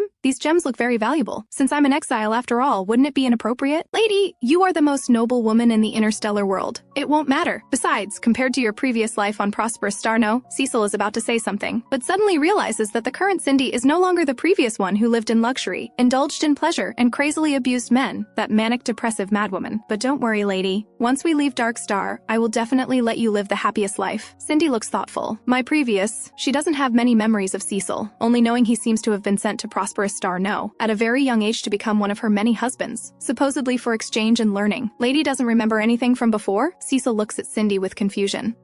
I've forgotten everything. After Cindy speaks, she gets up and sits on his lap. She wraps her arms around his neck. How about you tell me, okay? Cecil's ears turn slightly red. He reaches out to gently tuck the hair falling by Cindy's face behind her ear. I was sent to prosperous star Num when I was 4 years old. The lady had just turned 5 then. Cindy is surprised. 4 years old? That's still half a baby. Cecil gives a bashful smile. Pretty much, but male beast men develop intelligence earlier than ordinary humans. Besides, 4-year-olds can actually wash, dress, and sleep independently. In the interstellar beast world, the treatment of male beast men and women is vastly different. The former are often thrown out of the house to train as soon as they can walk, while raising and pampering women is not only a universal consensus but also clearly stipulated by law. Additionally, females receive large government subsidies from birth, regardless of status, ensuring they can live comfortably until 18. After 18, whether they awaken mental power or not, they're matched with a certain number of husbands by the government. You could say husbands are responsible for earning money to support the family, while women are responsible for being beautiful. Of course, women who awaken mental power also need to provide mental power comfort to husbands who awaken supernatural abilities. Cindy is curious. So, did you live with me then? Cecil shakes his head. No, we husbands had separate housing and could only see the lady once a month on specific days. The rest of the time we had to study and train. Doesn't that mean prosperous star no had to support you all separately? Halfway through her words, Cindy suddenly feels this isn't appropriate and quickly says, I don't mean it that way. I'm just purely curious. We were all accepted after our families fought tooth and nail to get approval from the planetary lord at the time, which was your mother. So even though your family was incredibly wealthy, each child sent to the family came with substantial gifts from their respective families. Daily expenses were also borne by each family individually, just managed uniformly by the family, which also charged a certain percentage as management fees. At that time, Cindy was still young and hadn't been tested for mental power, but her mother was one of the rare triple S level mental power holders in the interstellar world, and her father had rare 8th level supernatural abilities. According to normal genetic inheritance logic, she would be at least initial C level. Combined with prosperous star numbers, wealth, and special status in the interstellar world, she was already included in marriage arrangements by many powerful families from birth. Among the major interstellar powers, there's a practice of arranging young children to study and exchange at the target woman's home in advance. So from when Cindy was just a month old, applications to study and exchange on prosperous star number were already piled as high as mountains. Most of these applications came from the 4 most powerful political entities in the interstellar world: the Empire, the Federation, the Military Alliance, and my family from prosperous star number in the same star system as prosperous star no, plus many unknown small planets, but for unknown reasons, except for Cecil from prosperous star no. Your mother chose the remaining husbands from unknown families on small planets, the Empire's eldest and 7th princes, both born to the Emperor and Empress, along with other princes, were all on the application list. Despite their noble status and prominent backgrounds, they were all rejected by your mother. Later, when you came of age, you underwent mental power testing according to interstellar rules and selected the 5 most special and outstanding men from thousands of 100% compatibility matches to become your initial husbands. But I and you of that time didn't know any of this. Cindy is amazed. This sounds a bit like ancient Earth royalty, except the prince became a princess? Pretty much. Cecil immediately understands and smiles. The lady was originally the princess of prosperous star No, and also the princess in my heart. Cindy feels speechless. This sudden sweet talk catches her off guard. What happened then? She moves her arms from around his neck to hug his waist, then gently rests her head on his chest, closing her eyes like a child listening to a story. Cecil reaches out to gather the girl's petite, delicate body closer, his clear, water-like orange eyes shining with the brilliance and beauty belonging to youth. 3 days later, Galactic Prison announces a benefit mission. Venture deep into Dark Star's Zerg ruins to find the Origin Crystal Core. Success means 80 years off your sentence. The death rate is sky high, but Cindy doesn't hesitate to accept. We're going with you, Timothy, grips her hand, golden eyes blazing with determination. Wherever my lady goes, we follow. Blake pounds his chest confidently. Cecil asks nervously, will it be very dangerous? With us there, nothing will happen to you. Luna soothes him gently. Shadow snorts coldly. If we're going to die, might as well die together. Deep in the ruins, Wendy's conspiracy unravels. She was plotting to use the Origin Crystal Core to become the Dark Queen. During the fierce battle, the dormant power within Cindy awakens. She discovers she's the true inheritor. But unlike Wendy, the awakened Cindy chooses balance between light and darkness, purifying Wendy's hatred and saving all of Dark Star. After the crisis, Cindy receives a full pardon. All charges are cleared. She chooses to rebuild Prosperity Star 3, and all 5 husbands choose to stay by her side. Don't you regret it? Cindy looks at the 5 men sitting around her. You're all free now. You could choose better lives. Timothy chuckles softly. Cindy, I've been waiting for you to come back since childhood. Now that I've found you, how could I possibly leave? Blake scratches his head sheepishly. My lady, all I know is fighting. At least staying with you, I can still protect you, Luna says warmly. This is the home I want. Cecil blushes and says, my lady, I just want to be with you. Shadow turns away, stubbornly muttering, who says I'm doing this for you? I'm just too lazy to move somewhere else. The rebuilt Prosperity Star 3 is beautiful and pleasant. Cindy doesn't become some lofty queen, but lives an ordinary yet blissful life with her 5 husbands. Timothy always rises earliest, preparing breakfast for Cindy. He gently kisses her forehead to wake her. Cindy, time to get up, then tenderly helps her dress and brush her hair, like caring for a precious porcelain doll. You don't need to be so careful with me, Cindy laughs. It's a habit. Timothy's eyes overflow with adoration. Besides, I love taking care of you. Blake handles the home security, patrolling their territory every day. But his favorite activity is still training with Cindy in the garden. My lady, your combat skills are improving, Blake says excitedly. But you're still not strong enough. Eat more meat. I'm already trying my best to eat, Cindy says helplessly. Then I'll go hunting more, make you the most nutritious meals. Blake pounds his chest in promise. Luna becomes the household manager, arranging everything perfectly. He always senses Cindy's needs and prepares everything before she even asks. Luna, how did you know I wanted tea? Cindy looks surprised at the silver-haired man who suddenly appears beside her. My lady always wants tea at 3 in the afternoon. Today, it's mint tea. Luna smiles as he pours for her. Tomorrow you'll want jasmine tea. You know my habits this well? Those who care about you naturally notice everything about you, Luna says tenderly. Cecil is the family's ray of sunshine, always finding ways to make Cindy happy. He weaves flower crowns for her, grows exotic flowers in the garden, and transforms into a beautiful peacock display when she's feeling down. My lady, look at the new dance I learned today. Cecil shows off excitedly, his colorful feathers shimmering in the sunlight. Very beautiful, Cindy can't help but applaud. Just be careful not to fall. For my lady, even falling would be worth it. Cecil grins so wide his eyes crinkle into crescents. Shadow remains his sharp-tongued, prideful self, but his care always shows in his actions. When Cindy falls ill, he brews medicine. When she faces danger, he's the first to appear. When she's sad, he quietly stays by her side. Why are you so quiet today? Cindy asks Shadow, who's reading. Too noisy. Let me have some peace. Shadow doesn't even look up. But when Cindy starts to leave, he coldly says, sit down. Stop wandering around. As time passes, the bond between all 6 deepens. Cindy no longer needs to deliberately balance the 5 men's relationships, because they've all found their own place. I love each of you, but in different ways, Cindy tells the 5 honestly. I hope we can always be this happy. Of course we will. Timothy takes her hand.